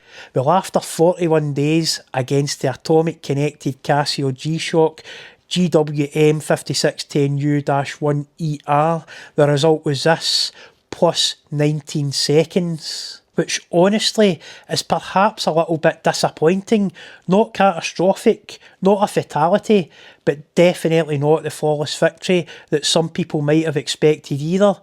Still, perhaps a little forgiveness is in order here, because this watch has endured decades of cinematic combat. Humid jungles, explosions, apocalyptic wastelands, underwater missions, questionable 1980s military tactics. Quite frankly, this thing has been through enough already. Leave anything for us? Just bodies. And if you've been watching my videos for a while now and you've still not subscribed, you know what to do. So now with that said, it is finally time to get the Swiss into the arena. And honestly, this watch needs absolutely no introduction. This is a Tissot PRX 40mm quartz, powered by the ETA F06.115 calibre, one of the most successful Swiss watch releases of the last decade that wasn't made of plastic. Because whether people love admitting it or not, this watch genuinely helped reignite mainstream enthusiasm for affordable Swiss integrated bracelet sports watches, and unlike many of the hype pieces, the PRX has actually survived the initial frenzy. Now aesthetically, this thing walks into the room with enormous confidence. Sharp case lines, 1970s sports watch energy, Swiss branding everywhere, but today none of that matters, because in this observatory style quartz battle, the only thing that matters is raw time and performance. So after 41 days against the atomic connected Casio, the result was this, plus 2 seconds. Now that is fantastic, seriously, because this is the first quartz watch in the entire test that potentially survives the brutal UK transition between summertime in wintertime without needing corrected at all, which for watch collectors in Britain is honestly a strangely satisfying achievement. You set the watch, months pass, the clocks change, and yet somehow this thing is still basically right. Now yes, you will still need to manually correct the date at the end of February and also April, June, September and November. But we'll come back to that a little bit later because trust me, that requires some clarification too. So next on to the bench of truth, the penultimate watch today is what I genuinely believe is one of the best Seiko releases of the entire 2020s. The Seiko Speed Timer Pogue reissue. It is powered by the Solar V192 calibre, a modern reinterpretation of a watch that quite famously went to space. Completely unofficially, of course, because long before luxury brands turned space travel into marketing mythology, astronaut Colonel William Pogue quietly carried his personal Seiko 6139 into orbit aboard Skylab 4.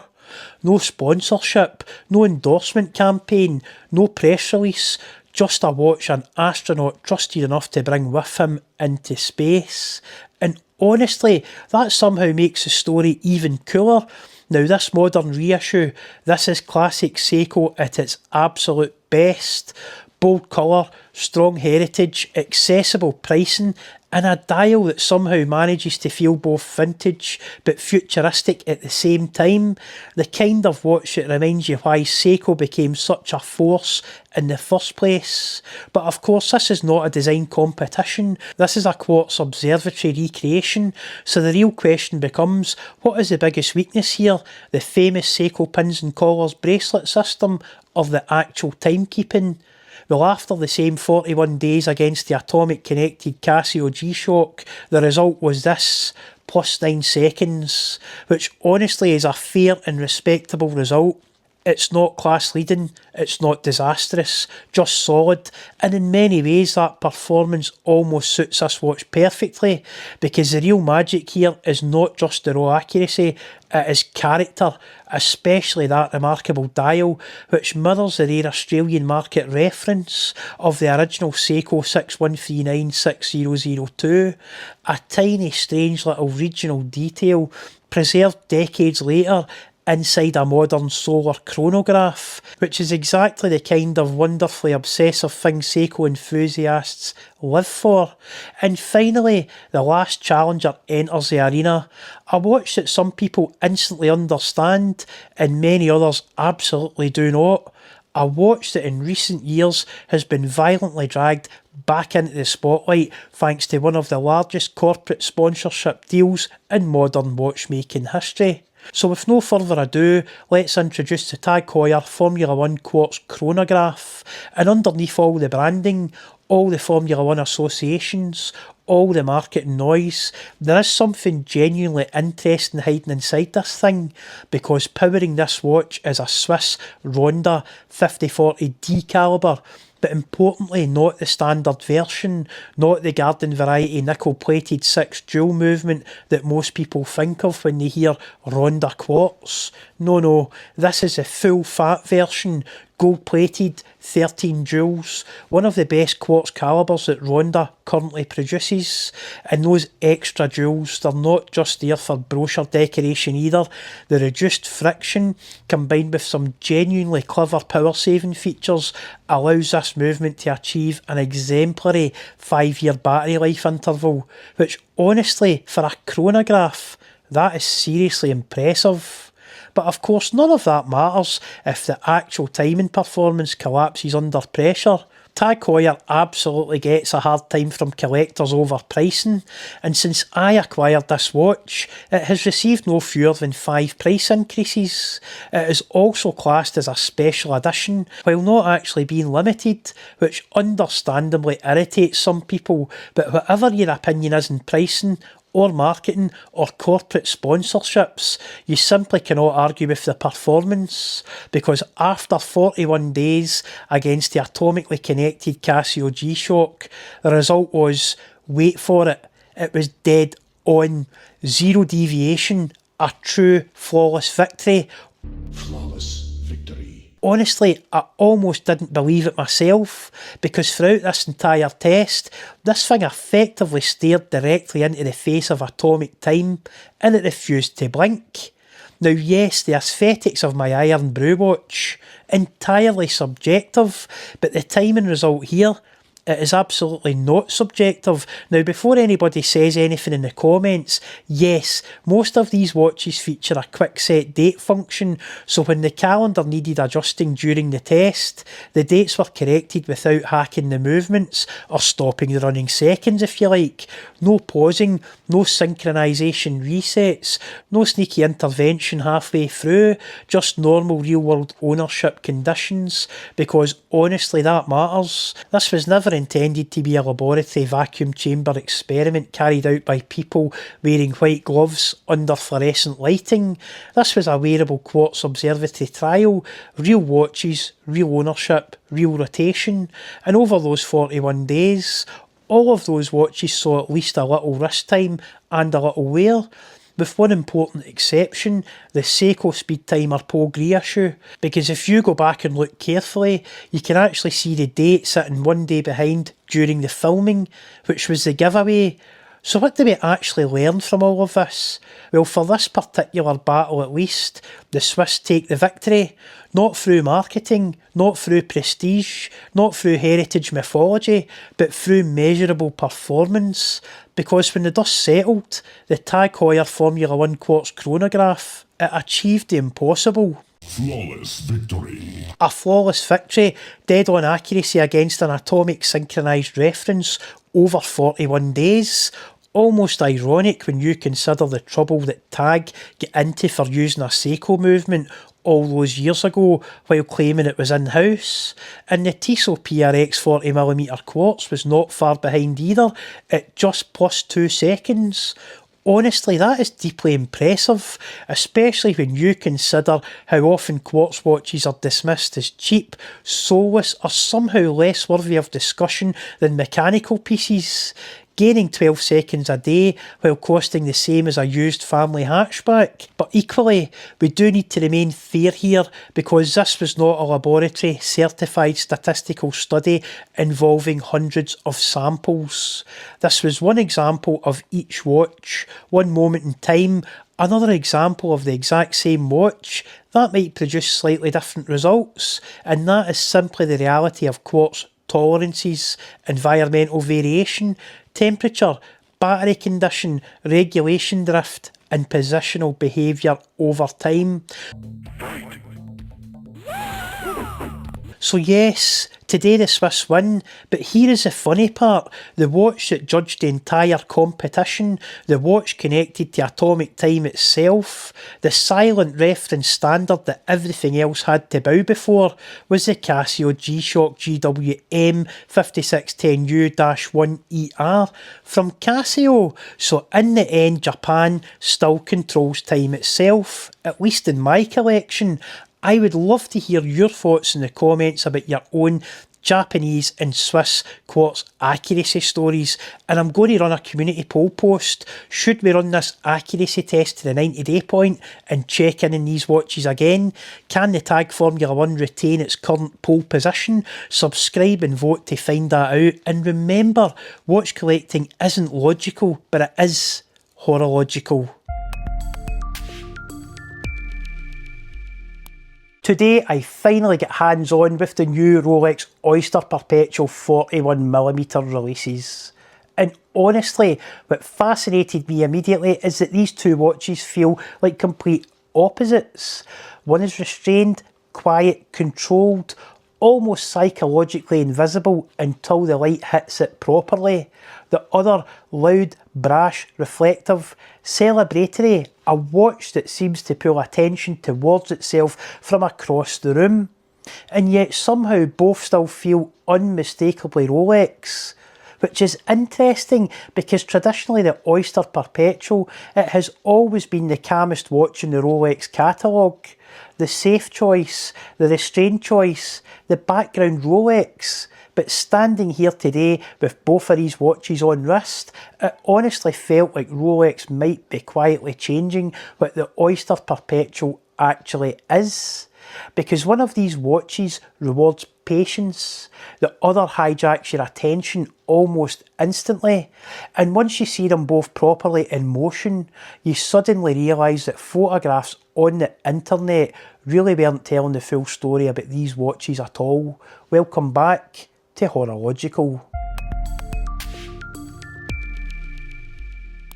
In recent years, the Rolex Oyster Perpetual, it hasn't really been the hype watch. It doesn't generate the mythology of a Pepsi or a Batman or even a Hulk. It's usually just the Oyster Perpetual quietly existing in the catalogue, often overshadowed by collectors obsessing over whether the Coke bezel is returning or what subdial configuration the next Daytona is going to wear.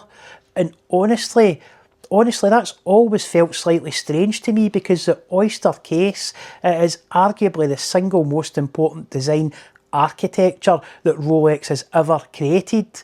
This is the case that crossed the English Channel around the neck of Mercedes Gleitzer in 1927.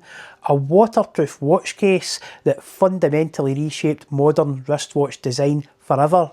And even now, almost every subsequent Rolex product still traces its core DNA back to that single idea, and yet somehow the Oyster Perpetual often remains underappreciated in enthusiast circles.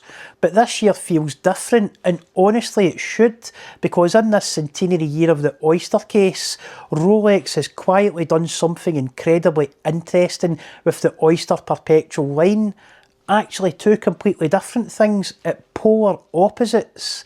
In this watch right here, the Rolex Oyster Perpetual 41 reference 134303, it might be the most fascinating of them all, because Rolex could have gone full spectacle here. They could have drowned this watch in yellow gold, made it louder, bolder, more aggressive, more obviously celebratory, but instead they showed restraint, measured restraint, a smooth gold bezel, a gold crown, a two-tone light configuration, if you like, and that deliberate decision to hold the gold off of the oyster bracelet itself, which does something psychologically very clever in person, because instead of your attention dispersing across the entire watch, the eye gets pulled sharply towards the head of the watch itself. No distractions, no visual noise from the supporting hardware, and honestly, it works beautifully. The dial especially, the dial is extraordinary in motion, because straight on it appears as this rich sunbrushed chocolate brown, but tilt the watch slightly into a bleak light and suddenly this slate grey underhue, it begins to emerge underneath the surface, like the watch itself emerging from the water. It constantly shifts character depending on angle and motion, and in another subtle touch, it joins the Rolex Air King as one of the few Rolex watches carrying green Rolex text above the cannon pinion, which quietly ties it back into the broader historical context identity of the brand. And honestly, the more time I spent with this watch on wrist today, the more it started feeling less like a standard catalogue release and more like a future historical marker, because there will only ever be one centenary Oyster Perpetual 100-year Oyster watch, and Rolex clearly understands that. What's equally fascinating is the pricing strategy going on here, because at launch in the UK, this 41mm watch, it retails for £8,050, and in the United States it retails for $9,650, which is obviously still an enormous amount of money for such a simple watch, but considering the position this piece occupies within that Rolex catalogue and the significance attached to the Oyster centenary year itself, Rolex almost certainly could have charged substantially more for this watch without serious resistance from collectors. And yet again, restraint was used. Even availability this quickly already feels unusual. According to my authorised dealer, interest in this watch is effectively off the charts already, to the point where consideration has apparently been given to when it enters the window display and when it quietly disappears from it again, partly because the level of attention surrounding the watch itself is so intense. And if this really does become a 2026 only release, acquiring one at retail, it may require the kind of previous relationship building usually associated with steel Daytona allocations, which honestly tells you everything about how collectors are beginning to perceive this watch, because this isn't loud luxury, it is controlled significance, a watch that does just enough at exactly the right moment in Rolex history. And I genuinely believe that 100 years from now, people will still look back at this release as something very special indeed. And then we have this, the Rolex Oyster Jubilee Dial 41, because if the centenary Oyster Perpetual shows a measured degree of restraint, this feels like the Oyster Perpetual completely unleashed. Now technically we've seen glimpses of this side of Rolex before. The Celebration Dial Oyster Perpetuals already hinted that the brand was willing to loosen the tie slightly, to let the catalogue breathe a little, to acknowledge colour, humour and visual disruption inside a product line historically defined by calm restraint. But this feels different, because this doesn't feel like the Oyster Perpetual at the party. This feels like the Oyster Perpetual the morning after that party, the point where the bright lights have dimmed slightly, the colours have started blending together, and everything feels just a little bit disorientated. And honestly, in hand, that sensation becomes even stronger, because the technical complexity involved in this dial, it is extraordinary. An 11-stage screen printing process at the level of resolution and alignment Rolex are attempting here is an absurd manufacturing flex. absolutely absurd. But what's fascinating is that Rolex haven't used that complexity to create maximum clarity. Quite the opposite. They've almost deliberately over-condensed the visual information to the point where if you squint slightly, the dial starts collapsing into that familiar muddy brown tone that you got as a child mixing too many paints together. Every single colour merging into one undefined messy mass. That strange murky brown requiring a complete reset of the palette before the bright definition could return to the canvas again.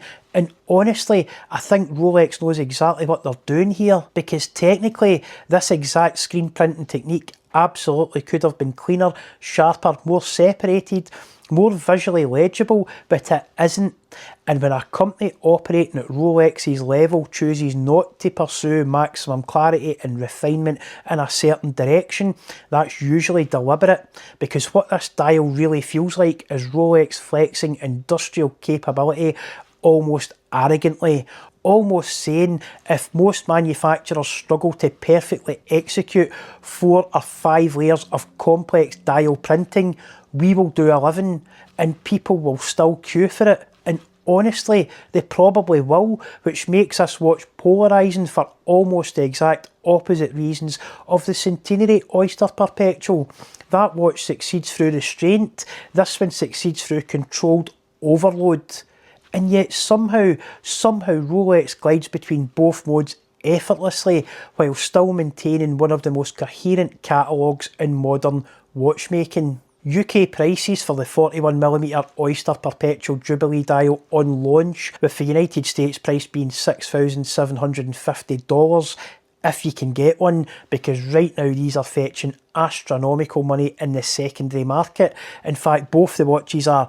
And when you zoom back out, not only do these individual watches begin making more sense, the entire brand architecture anchored around this remarkable 100-year-old oyster case, it starts making more and more sense, even to people outside the hobby, because lesser brands will look at releases like this with quiet envy, wondering how Rolex continues pulling off these feats of product engineering, social engineering and complete brand engineering simultaneously, while still appearing perfectly calm on the surface. Almost like a swan gliding upstream, elegant, controlled, effortless, while underneath the waterline the legs are moving at absolute full speed against the current of increasingly mediocre modern watches. The legs are going hell for leather, if you like, never breaking the illusion, and remarkably those foundations were laid by Hans Wilsdorf over a century ago. At this point, Rolex aren't building the foundations anymore. They built those decades ago, and now they're building roof gardens on the top of skyscrapers. And watches like these, they're effectively placing the cherries on top. One is the classic red cherry, familiar, restrained, expected, and the other, well, this feels like one of those strange luminous green preserved cherries that almost shouldn't exist, but somehow sticks in your memory long after the cocktail party is over. And with Rolex, you can safely assume that's entirely intentional. With the green, pistachio and candy pink Oyster Perpetual dials, Rolex are proving that they have a strong grip of the middle ground. Now Rolex explore the outer edges of the core design. Rolex proving that two metaphors can exist with the exact same watch on the whim of dial design. Nothing short of a masterclass. Then this incredible revelation, what no one else seems to have noticed yet, is that the Jubilee dial is actually the entire modern Oyster Perpetual colour era compressed into one final abstract, slightly absurd composition. Because if you look closely, the dial doesn't just feel random, it feels like every other major Oyster Perpetual identity colliding together simultaneously. The turquoise energy, the candy pink playfulness, the green, the yellow, the celebration era chaos, all layered into one overloaded surface through an 11-stage screen printing process that almost deliberately destroys visual separation between those colours, and suddenly the watch starts making far more sense, because this may not simply be a fun dial, it is actually Rolex abstracting the entire current and past Oyster Perpetual colour palette into a single symbolic object, which honestly feels exactly like the kind of psychologically calculated move that Rolex would make. And remember, watch collecting isn't logical, but it is horological. Most watches are desperate to be taken seriously. Even the playful ones still want to look expensive, important, technical, masculine, but this thing, it almost feels like it's making fun of watch culture itself. The typography looks wrong, the dial feels unserious, and on paper this should completely fall apart. But the weird part is this: the longer I looked at it, the more it started doing something most watches never manage. It became memorable. Welcome back to Horological. Because while most watches are trying to impress you instantly, this one gets under your skin slowly, and that might make the Paulin Ono one of the most interesting quartz watches that I've seen in a very long time.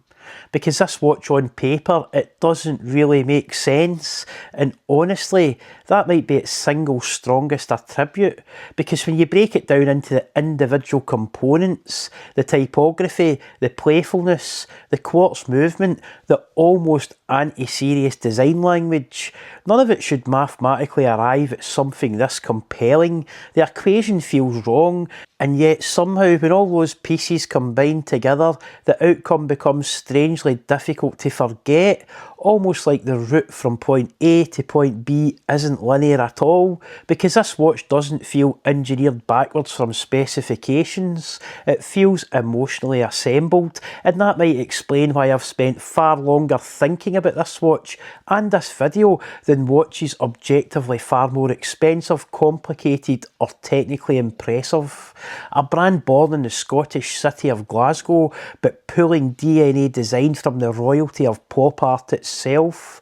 You can feel traces of Kennett, hints of, Andy Warhol, even flashes of Keith Haring, all present and correct, but somehow reinterpreted through an entirely different lens, because this doesn't feel like nostalgia or imitation. It feels like those visual languages have been stripped down, compressed and rebuilt into something strangely modern, emotionally direct and almost anti-horological in spirit, and then somehow they put it on a quartz watch, a dial created in collaboration with the Ono Type Company in San Jose, which honestly explains why this thing feels less like traditional watch design and more like wearable graphic identity, because the Ono, it doesn't really behave like a normal watch, it behaves like conversation bait, the kind of watch that instantly cuts through the endless ocean of black divers, vintage reissues, faux patina lume and luxury seriousness.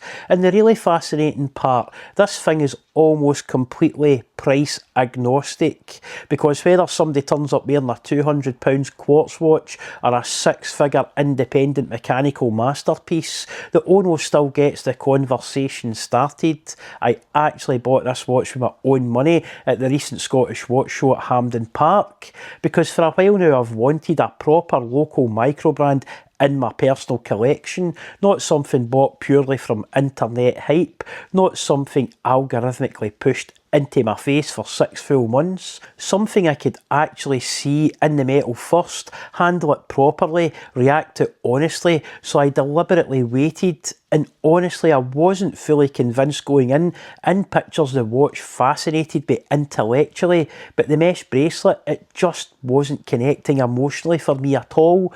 And that's the funny part about watches, sometimes the smallest physical detail completely changes the entire personality of the object, because after a quick conversation with Yoon at the Paulin stand, the mesh bracelet came off and the blue fabric strap went on, and suddenly it clicked clicked, not oh no, but oh boy, because the second that strap changed, the watch stopped feeling like a design experiment, and it started to feel like something I genuinely wanted to wear.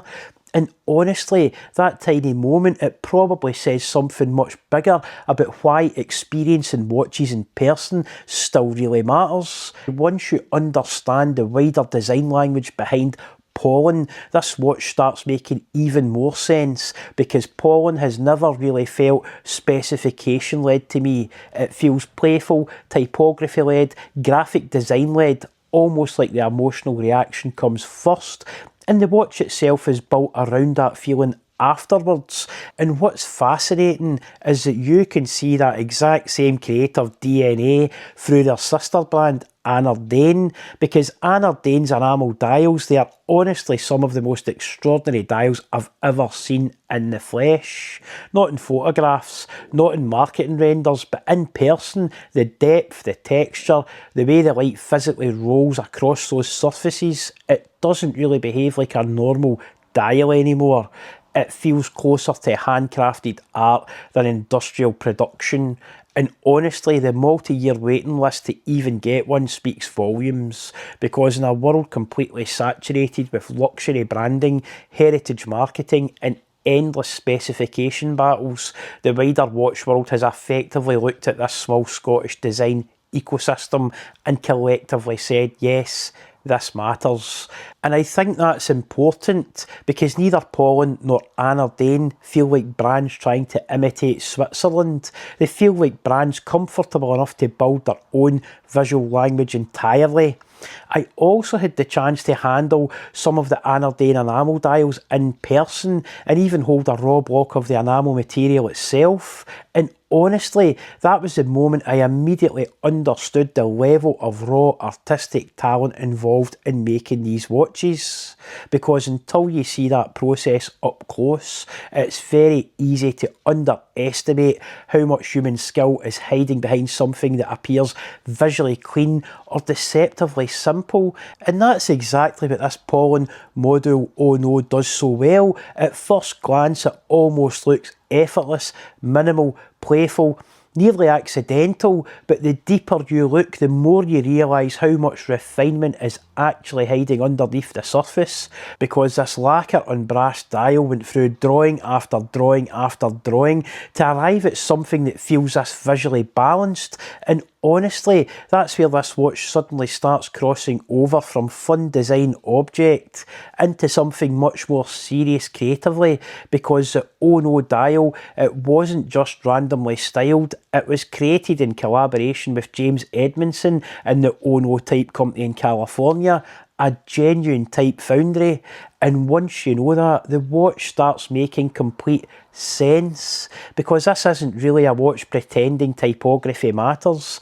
This is typography being treated as the main event, with the watch as a supporting cast. You can feel the influence of early 1960s psychedelia running through the dial, the curvature, the visual rhythm, the almost musical flow of the numerals themselves. And then you get to the actual physical construction of the watch itself, and somehow the entire thing becomes even more interesting, because the hands are incredibly simple, almost aggressively simple, but they work. They carry that same pop art energy, or it runs through the rest of the watch without tipping over into parody or visual overload. Nothing feels over designed, nothing feels desperate for attention, and honestly, that restraint is probably why the watch remains wearable instead of becoming a complete novelty. But the really fascinating part is what happens when you start tracing where all those individual components actually come from, because suddenly this little Scottish watch, it starts looking less like a simple microbrand release and more like a genuinely international design project. The hands are manufactured in India. The box dome sapphire crystal, along with this unusual two-part case construction featuring the outer shell and hex grub screw inner assembly, they come from China. The dial itself originates from Germany, Inside sits a Swiss ETA quartz movement in a Labouré grade. Yes, a laser-grained ETA quartz movement visible through a mineral crystal glass exhibition caseback, a sapphire mineral sandwich. How Paulin is that? And then all of it, these components from multiple countries, multiple manufacturing traditions, multiple creative disciplines, gets brought together by Glaswegians in the city of Glasgow. And honestly, that feels strangely appropriate for modern watchmaking, because the romantic idea that great watches must emerge entirely from one tiny valley in Switzerland, that stopped being true a very long time ago. What matters now is vision, taste, integration, creative direction, and this watch has a very clear identity from the second that you look at it. Not because of where each component individually came from, but because of how successfully all of those parts were orchestrated together into something emotionally coherent. But instead of becoming chaotic or retro cosplay, it's been restrained just enough to stay wearable, and honestly that balance is incredibly difficult to achieve, because anyone can make something loud, very few people can make something playful, memorable, slightly absurd, and yet still genuinely elegant at the same time.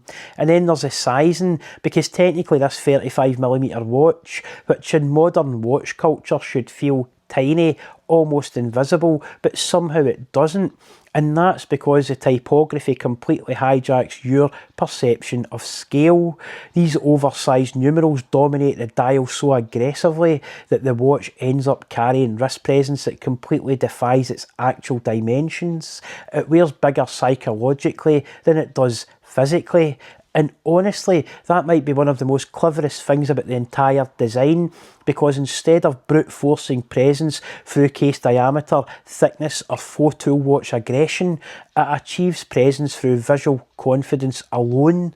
And of course, accuracy should be a given here. This is a Swiss ETA quartz movement after all, but here in Horological we don't really take accuracy as a given anymore, especially after some of the accuracy tests on this channel have become surprisingly popular, because once you start actually measuring quartz watches properly over long periods of time, you quickly realise not all quartz behaves equally in the real world. So naturally I've added the Ono into a new long-term accuracy test setup alongside some of the quirkiest quartz watches in the collection, as you can see here. And honestly, that lineup is going to be fascinating, because if this watch performs as well as its design language suggests it should, it might quietly become one of the most complete little quartz watches that I own. So expect the results in around a month's time, and if you're not subscribed already, you probably know what to do. And what makes this entire project even more interesting is that Anna Dane and Paulin are actually sister companies run by a husband and wife team. And honestly, once you know that, the obsessive level of detail across both brands suddenly makes complete sense, because every intrinsic part of the experience feels carefully considered.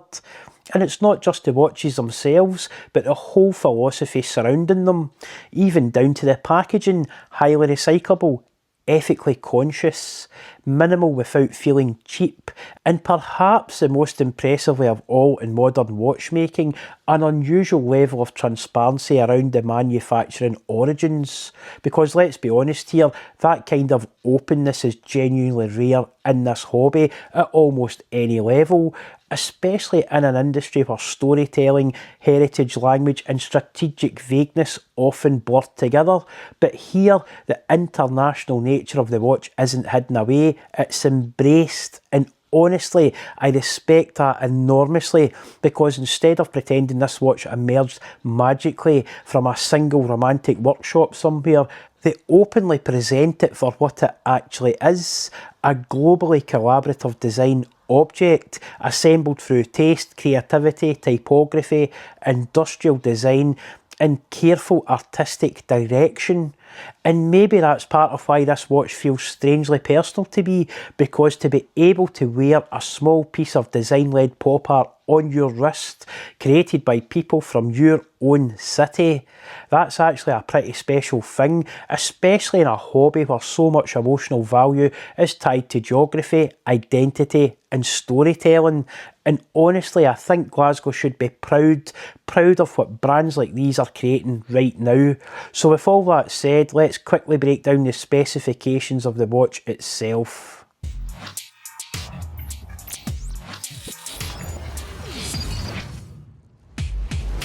Case material 316L stainless steel. Case diameter 35mm. Thickness 8.2mm. Lug width 18mm. Lug to lug 40mm. The movement is an ETA Quartz F06.105. The crystal is box dome sapphire. Water resistance 50 metres, and the weight on an OEM blue strap is 45 grams. So in summary, no, even oh no, this absolutely is not a watch for everyone, and it's all the better for it, because the Ono isn't trying to become a universally acceptable luxury object. It isn't begging for mass approval, it isn't trying to cosplay its heritage, and it definitely isn't trying to disappear into that endless sea of safe modern watch design. It has personality, and personality always creates division, but that's also exactly why this thing works so well in the real world, because this is the kind of watch that instantly starts conversations at watch meets, not through price, not through hype, not through flex culture, but through pure visual identity. Someone notices it, someone asks about it, someone smiles, and suddenly you're no longer talking about specifications anymore. You're talking about design, typography, art, culture, Glasgow, Quartz, creativity. The list is almost endless, which honestly feels far closer to what this hobby should probably be about in the first place. And maybe that's the real achievement of the Paulin Ono. Not that it tries to impress everybody, but that it's confident enough not to try. And remember, watch collecting isn't logical, but it is horological. Last week I got handed a watch I knew almost nothing about. No hype cycle, no marketing campaign, no endless forum debates. In fact, the only reason I even recognised it at all was because of one completely random social media post that I had seen almost a year earlier. A friend of mine, someone with a seriously deep watch collection, had posted what he called one of his latest accessible acquisitions, and buried in that post was a strange little detail I couldn't quite shake. An unusual sandwich dial, not the kind you normally see, not the kind that instantly screams luxury either, just different enough to stick in my head for a few seconds before I continued to doom scroll and forgot about it completely. Or at least I thought I had. Then at the recent Scottish watch show, I bumped into that same collector again.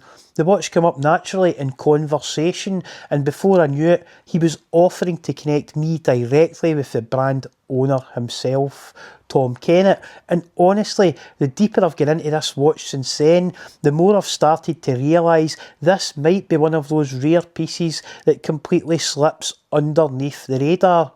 Not because it lacks identity, but because almost nobody is looking in the right direction long enough to notice this watch. Welcome back to Horological.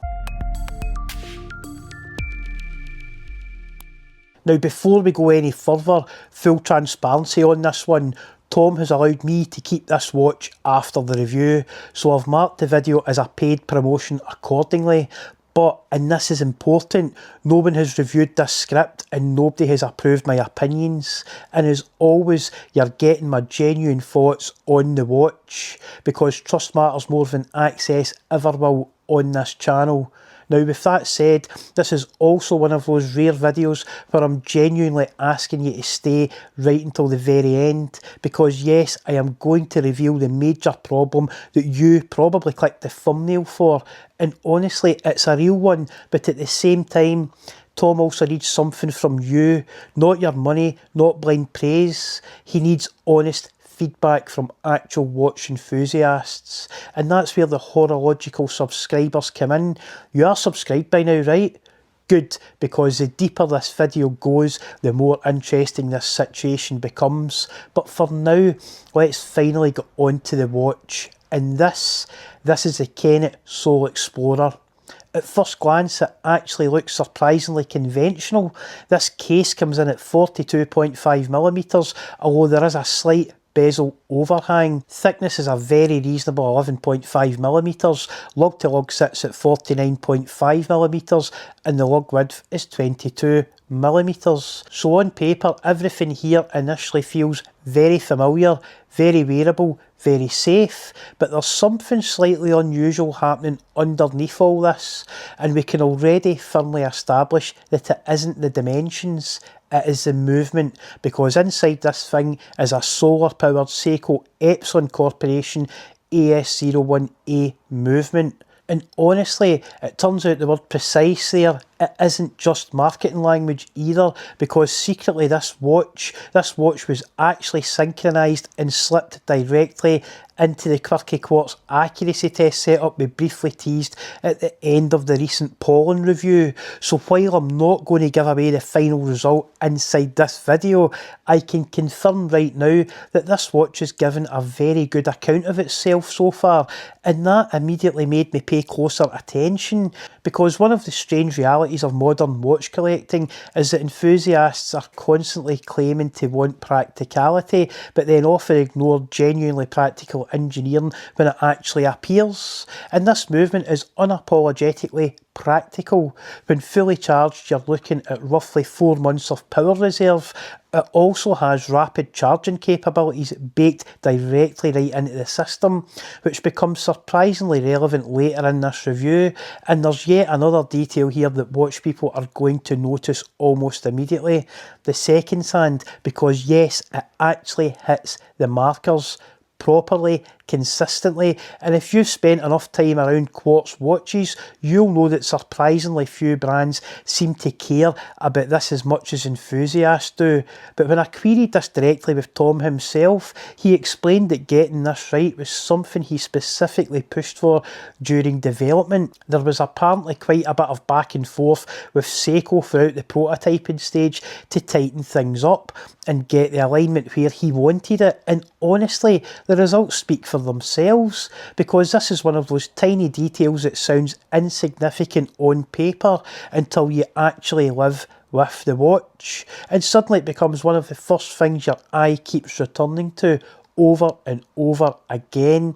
And weirdly, that level of care tells you something important about the philosophy behind the watch itself, because brands usually don't obsess over details like this unless somebody involved genuinely cares about the ownership experience beyond just the marketing photos. But something else also caught my attention while researching this watch. Esslinger actually carries spare parts for the movement, including replacement rechargeable energy cells. And honestly, that matters more than people sometimes realise, because one of the biggest long-term fears supporting solar quartz watches is eventual serviceability. But in this case, the long-term ownership prospects actually look extremely promising. And the deeper I went into this watch, the more I started realising that this thing may have been designed by someone who genuinely understands how real people actually live with watches long term, rather than simply how watches photograph online.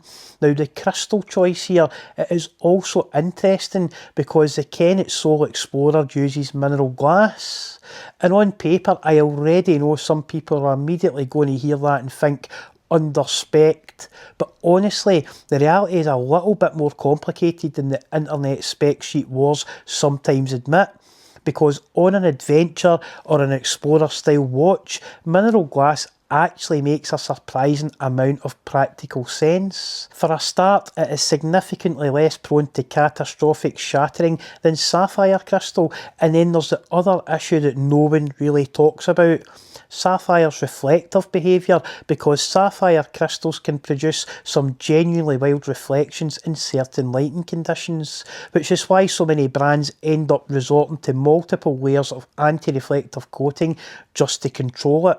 But that solution introduces another problem entirely, and experienced collectors already know exactly where I'm going with this. That slightly milky haze, that strange soft fogging effect that you sometimes see under certain angles and lighting conditions, especially once exterior AR coatings begin picking up wear over time. Now, I'm not going to disappear down a full AR coating rant here, because honestly I've covered that topic multiple times already on the channel, but damaged external AR coating is not a good look on any watch.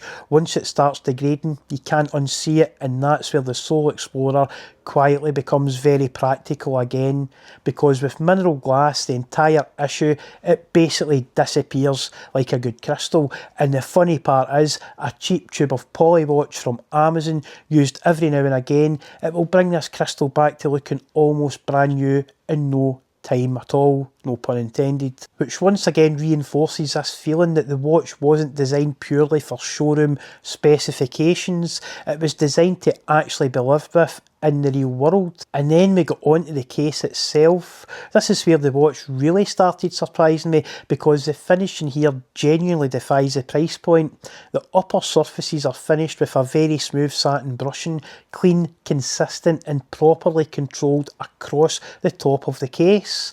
Then the case sides transition, but importantly, not that ultra mirror jewellery style polish that some brands chase. This is more restrained, more tool watch appropriate, and separating those two surfaces is a very cleverly executed chamfer.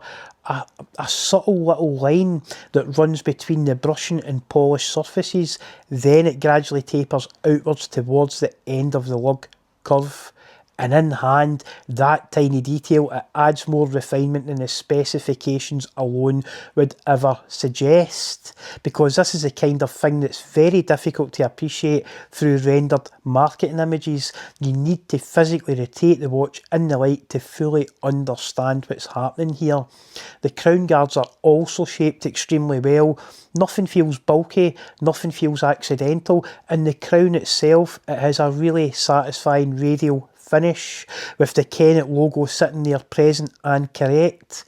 Even the overall case shaping has clearly been thought through carefully. The lugs flow into the central case bulge area in a very deliberate, very controlled way. There's no awkward transition, no strange inflation points, no random geometry changes. Everything feels cohesive, and that's usually one of the biggest indications that someone genuinely obsessed over the case design during development, because bad case design almost always reveals itself through unresolved transitions, but here the entire thing feels properly resolved. Even the slightly rougher vertical brushing between the lugs, it works so well. A perfect reminder of this watch's tool explorer aspirations. The case is simply very well executed, and the case back continues that same level of detail focused execution. The radial light play from the crown, it is echoed again here on the rear of the watch, creating this really satisfying symmetry between the two components. Right at the centre sits the Kennett logo, cleanly executed and nicely proportioned. Then around the outer circumference, you've got the specification engraving wrapped really neatly around the edge.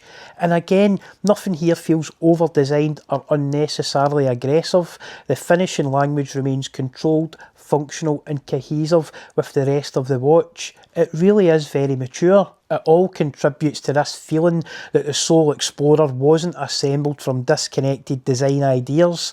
It feels like one complete watch with a very clear identity running through every single component.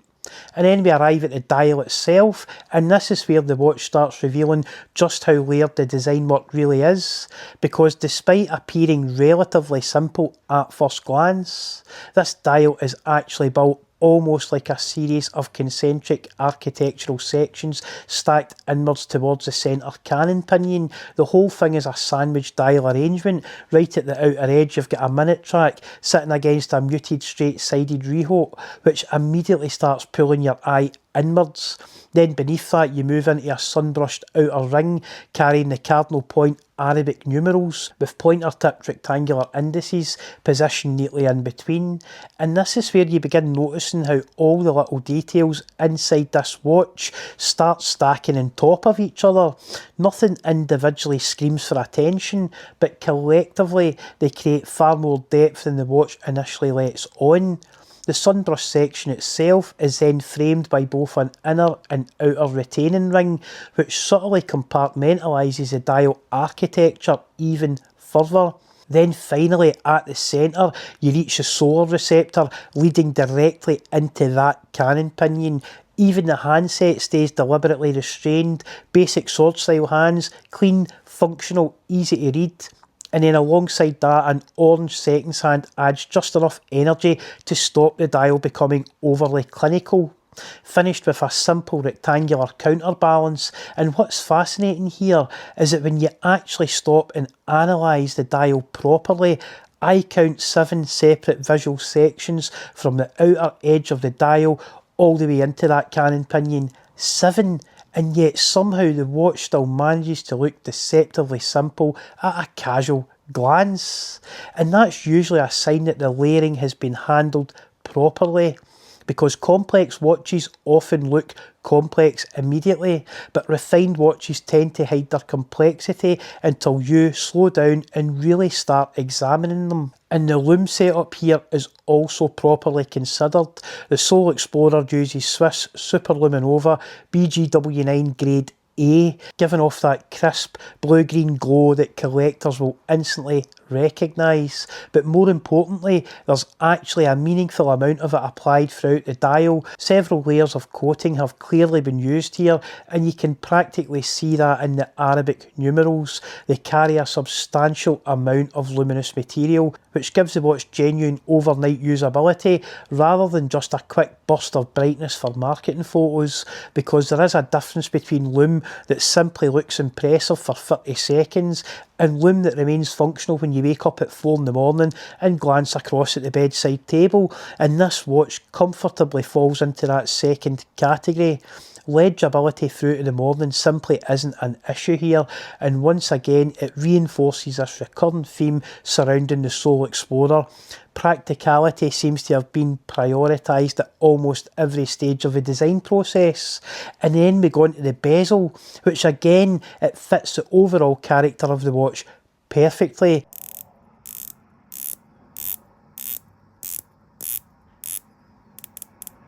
The insert here is aluminium, with the first 15 minutes fully graduated before transitioning into 5-minute intervals for the remainder of the scale. And choosing aluminium instead of ceramic was absolutely the correct move for this watch, because the slightly softer visual texture of aluminium, it reinforces the visual leanings of the Solaxplorer far better than a glossy ceramic insert ever could.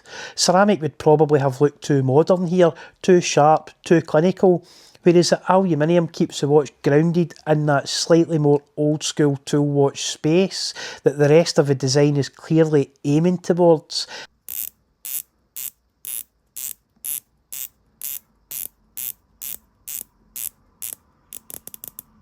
And the bezel action itself, it is beyond good. There is effectively zero backplay, the click feels tight, positive and properly controlled, not overly stiff, not hollow sounding, not loose, just very well judged. And as you can see here, the action gives the watch another one of those actual small tactile details that quietly elevates the overall ownership experience. Now the movement itself is officially rated at plus or minus 20 seconds per month, and importantly it also includes a low power warning system, so when the charge level starts to get critically low, the seconds hand automatically switches into 2-second jumps to alert you to that, which is one of those simple little practical features that makes the solar quartz ownership incredibly straightforward long term. Charging performance is also surprisingly strong. From fully depleted to fully charged, you're looking at roughly 5 hours in direct sunshine, or around 60 hours under normal indoor ambient light. And something worth mentioning here, because I know some viewers will eventually experience this themselves with solar watches in general. Occasionally a solar powered watch can arrive with almost no charge straight out the box, but there's really no need to panic if that happens, because even from a depleted state, this movement can be back up and running in as little as 30 minutes of direct sunlight, or a couple of hours under normal ambient indoor lighting. And this genuinely isn't unusual within the solar watch world either. My own Casio G-Shock GWM5610U, the watch that I regularly use as a reference point during my long-term accuracy test videos, it actually arrived depleted itself. So this is less of a defect and more of just a reality of how some solar watches sit during shipping and storage before finally reaching the customer. Kennett includes a 2-year international warranty with the Solaxplorer for peace of mind anyway. Let's look at a quick spec slide. Case material 316L stainless steel. Case diameter 42.5mm. Thickness 11.5mm. The lug width 22mm. The lug to lug 49.5mm. The movement is a Seiko AS01A solar quartz. Power reserve is 4 months. The crystal is flat mineral. Water resistance is 100 metres. And in the OEM waffle strap, the weight is 103 grams. The default strap fitted at the moment to this watch is the FKM rubber waffle strap, complete with Kennett signed hardware, and as you can see from this down the barrel shot here, the strap thickness and overall quality are pretty much spot on for this watch, because one of the easiest ways to cheapen the feel of an otherwise well designed watch is by pairing it with a thin, lifeless strap, but that definitely hasn't happened here. The rubber has enough structure to feel substantial while remaining flexible enough to wear comfortably all day. And FKM rubber in general, it's just a very good material choice for this kind of watch. It's durable, comfortable, resistant to sweat and heat, and it avoids that sticky synthetic feeling that cheaper rubber straps sometimes develop over time. Kennett also offers a few different strap options as well. I've got the smooth finish orange FKM strap here, which completely changes the personality of the watch, but in a really fun way. And then there's the rib nylon strap, which is genuinely excellent value, and importantly, it's definitely not a NATO. Now this part is actually quite interesting, because Tom himself gave me this recycled material sailcloth strap and mentioned that he's seriously considering making this the default strap option for the Solaxplorer going forward. And after wearing the watch on it for a little while, I can completely understand why, because it changes the personality of the watch again. The rubber gives the Solaxplorer a more overtly tool watch feel, whereas this dark grey sailcloth pushes it slightly further into that vintage expedition aesthetic, especially with the light grey stitching running through it. It looks understated, practical and very wearable. So here's where this becomes slightly unusual, because for once you can actually have a direct influence on the future default configurations of a watch. I'm going to throw up a community poll post alongside this review, and Tom is genuinely interested in seeing what the horological audience gravitates towards. So get across to the poll and cast your vote. Do you prefer the orange waffle FKM rubber strap, or this recycled material dark grey sailcloth with the light grey stitching? Because depending on how this goes, your choice may actually influence how future versions of this watch ship from the factory. Now, my single biggest problem with this watch, and with Kennett watches in general, is actually this. How the hell, despite living literally only a handful of miles from their base of operations, was my entire awareness of this brand limited to one random social media post that I happened to see almost a year ago? Because after spending proper time with the Solaxplorer, that genuinely makes no sense to me. This isn't some lazy catalogue watch with a logo stamped on it. There's been clear thought here, clear refinement, clear iteration, and you can feel the amount of back and forth and problem solving that went into this watch. And yet somehow brands like this can still exist almost invisibly unless collectors actively go looking for them. So let's change that. Get into the comments in this video, participate in the community poll, like the video, share the video, and if you genuinely believe that independent micro brands creating slightly left field watches like this deserve more recognition, then help push this watch outwards, because whether you personally love every design choice here or not, this is exactly the kind of enthusiast-led project the watch world claims to want more of. And if collectors only support the already established players, we all know who they are, then smaller brands trying to do interesting things, they never really get the oxygen needed to evolve.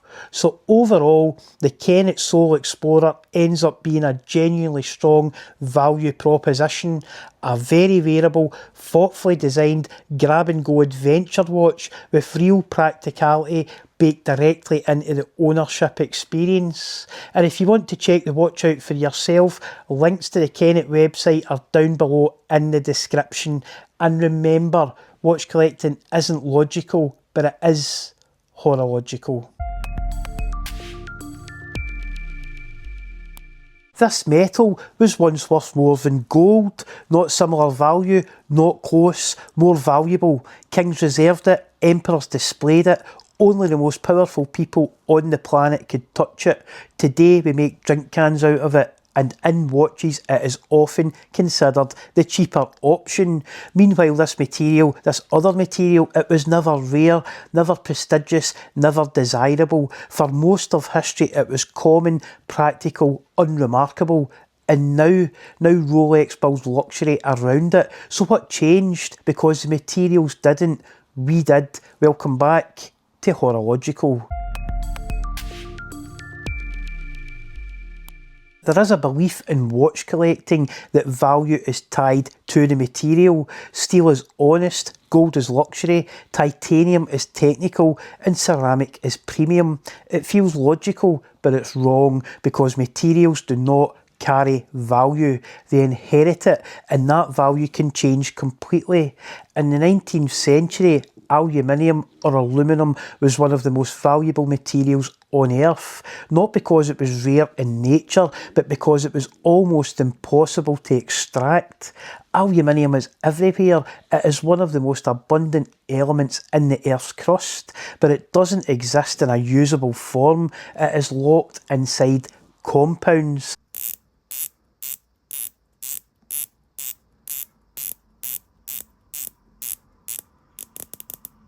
And separating it required technology that just didn't exist yet. So aluminium became something unusual, not naturally rare, but technologically rare, and that made it expensive, extremely expensive, more expensive than silver, and at times more expensive than even gold. Napoleon III understood this. At state banquets, his most honoured guests, they were served with aluminium cutlery. Everyone else just got the gold. Now let that sink in for a minute. Gold for the masses and aluminium for the elite, because at that moment in history, aluminium represented something far more valuable than wealth. It represented control. Control over a material that most of the world could not produce. Then everything changed. In 1886, the Hall-Héroult process was discovered, and for the first time, aluminium could be produced efficiently and at scale. Almost overnight, the value collapsed, not gradually, but violently. Aluminium didn't become less useful, it didn't become weaker or less desirable. We simply became better at making it. And that changed everything, because value is not about what something is, it's about how difficult it is to obtain. Now bring this into watches, because the same pattern exists here. Aluminium has been used in watchmaking for decades, most commonly in bezels. Lightweight, easy to machine, easy to colour, but also easy to scratch, easy to fade, and easy to show wear over time. Those bezels change, they pick up marks, they lose colour, they age, and for a long time that was accepted because aluminium was practical, it did the job, but it never carried prestige. Then came ceramic, not as a new material. Ceramic has existed for thousands and thousands of years, but not like this, not engineered to this level, not controlled like this.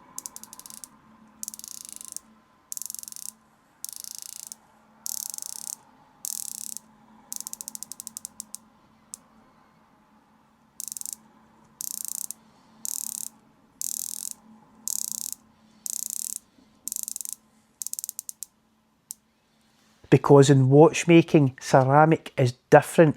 It is extremely hard, highly scratch resistant, colour stable. It doesn't fade, it doesn't age in the same way. It stays almost exactly as it was made.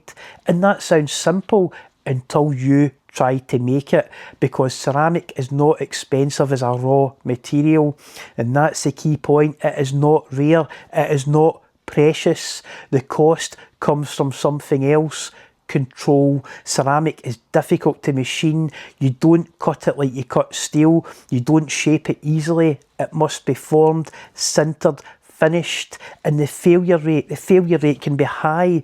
Tiny imperfections mean rejection.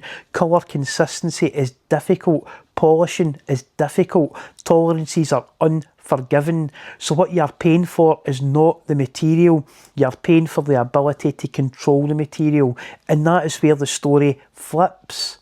Because if you step back, the logic becomes strange.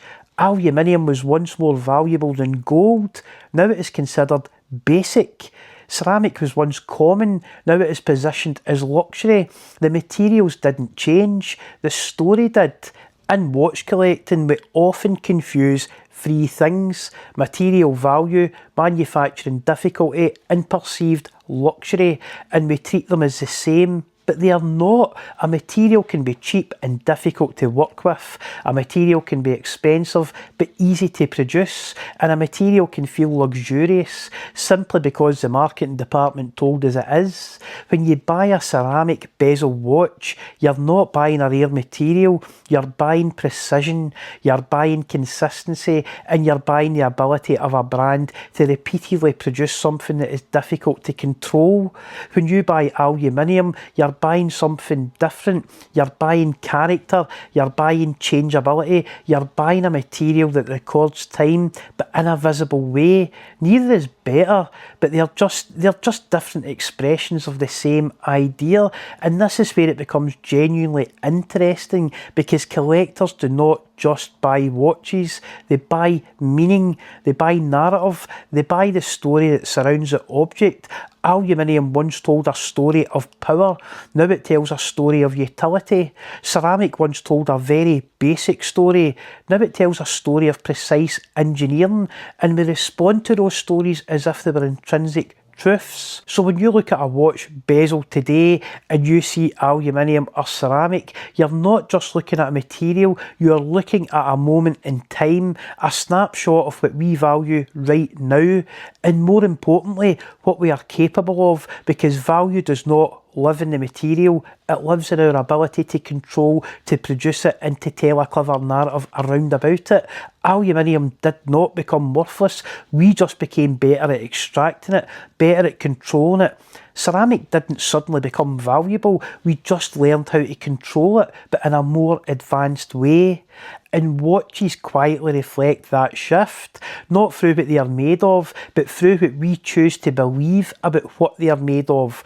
Luxury is not about the material, not really, it never was. It is about control of the narrative. And remember, watch collecting isn't logical, but it is horological.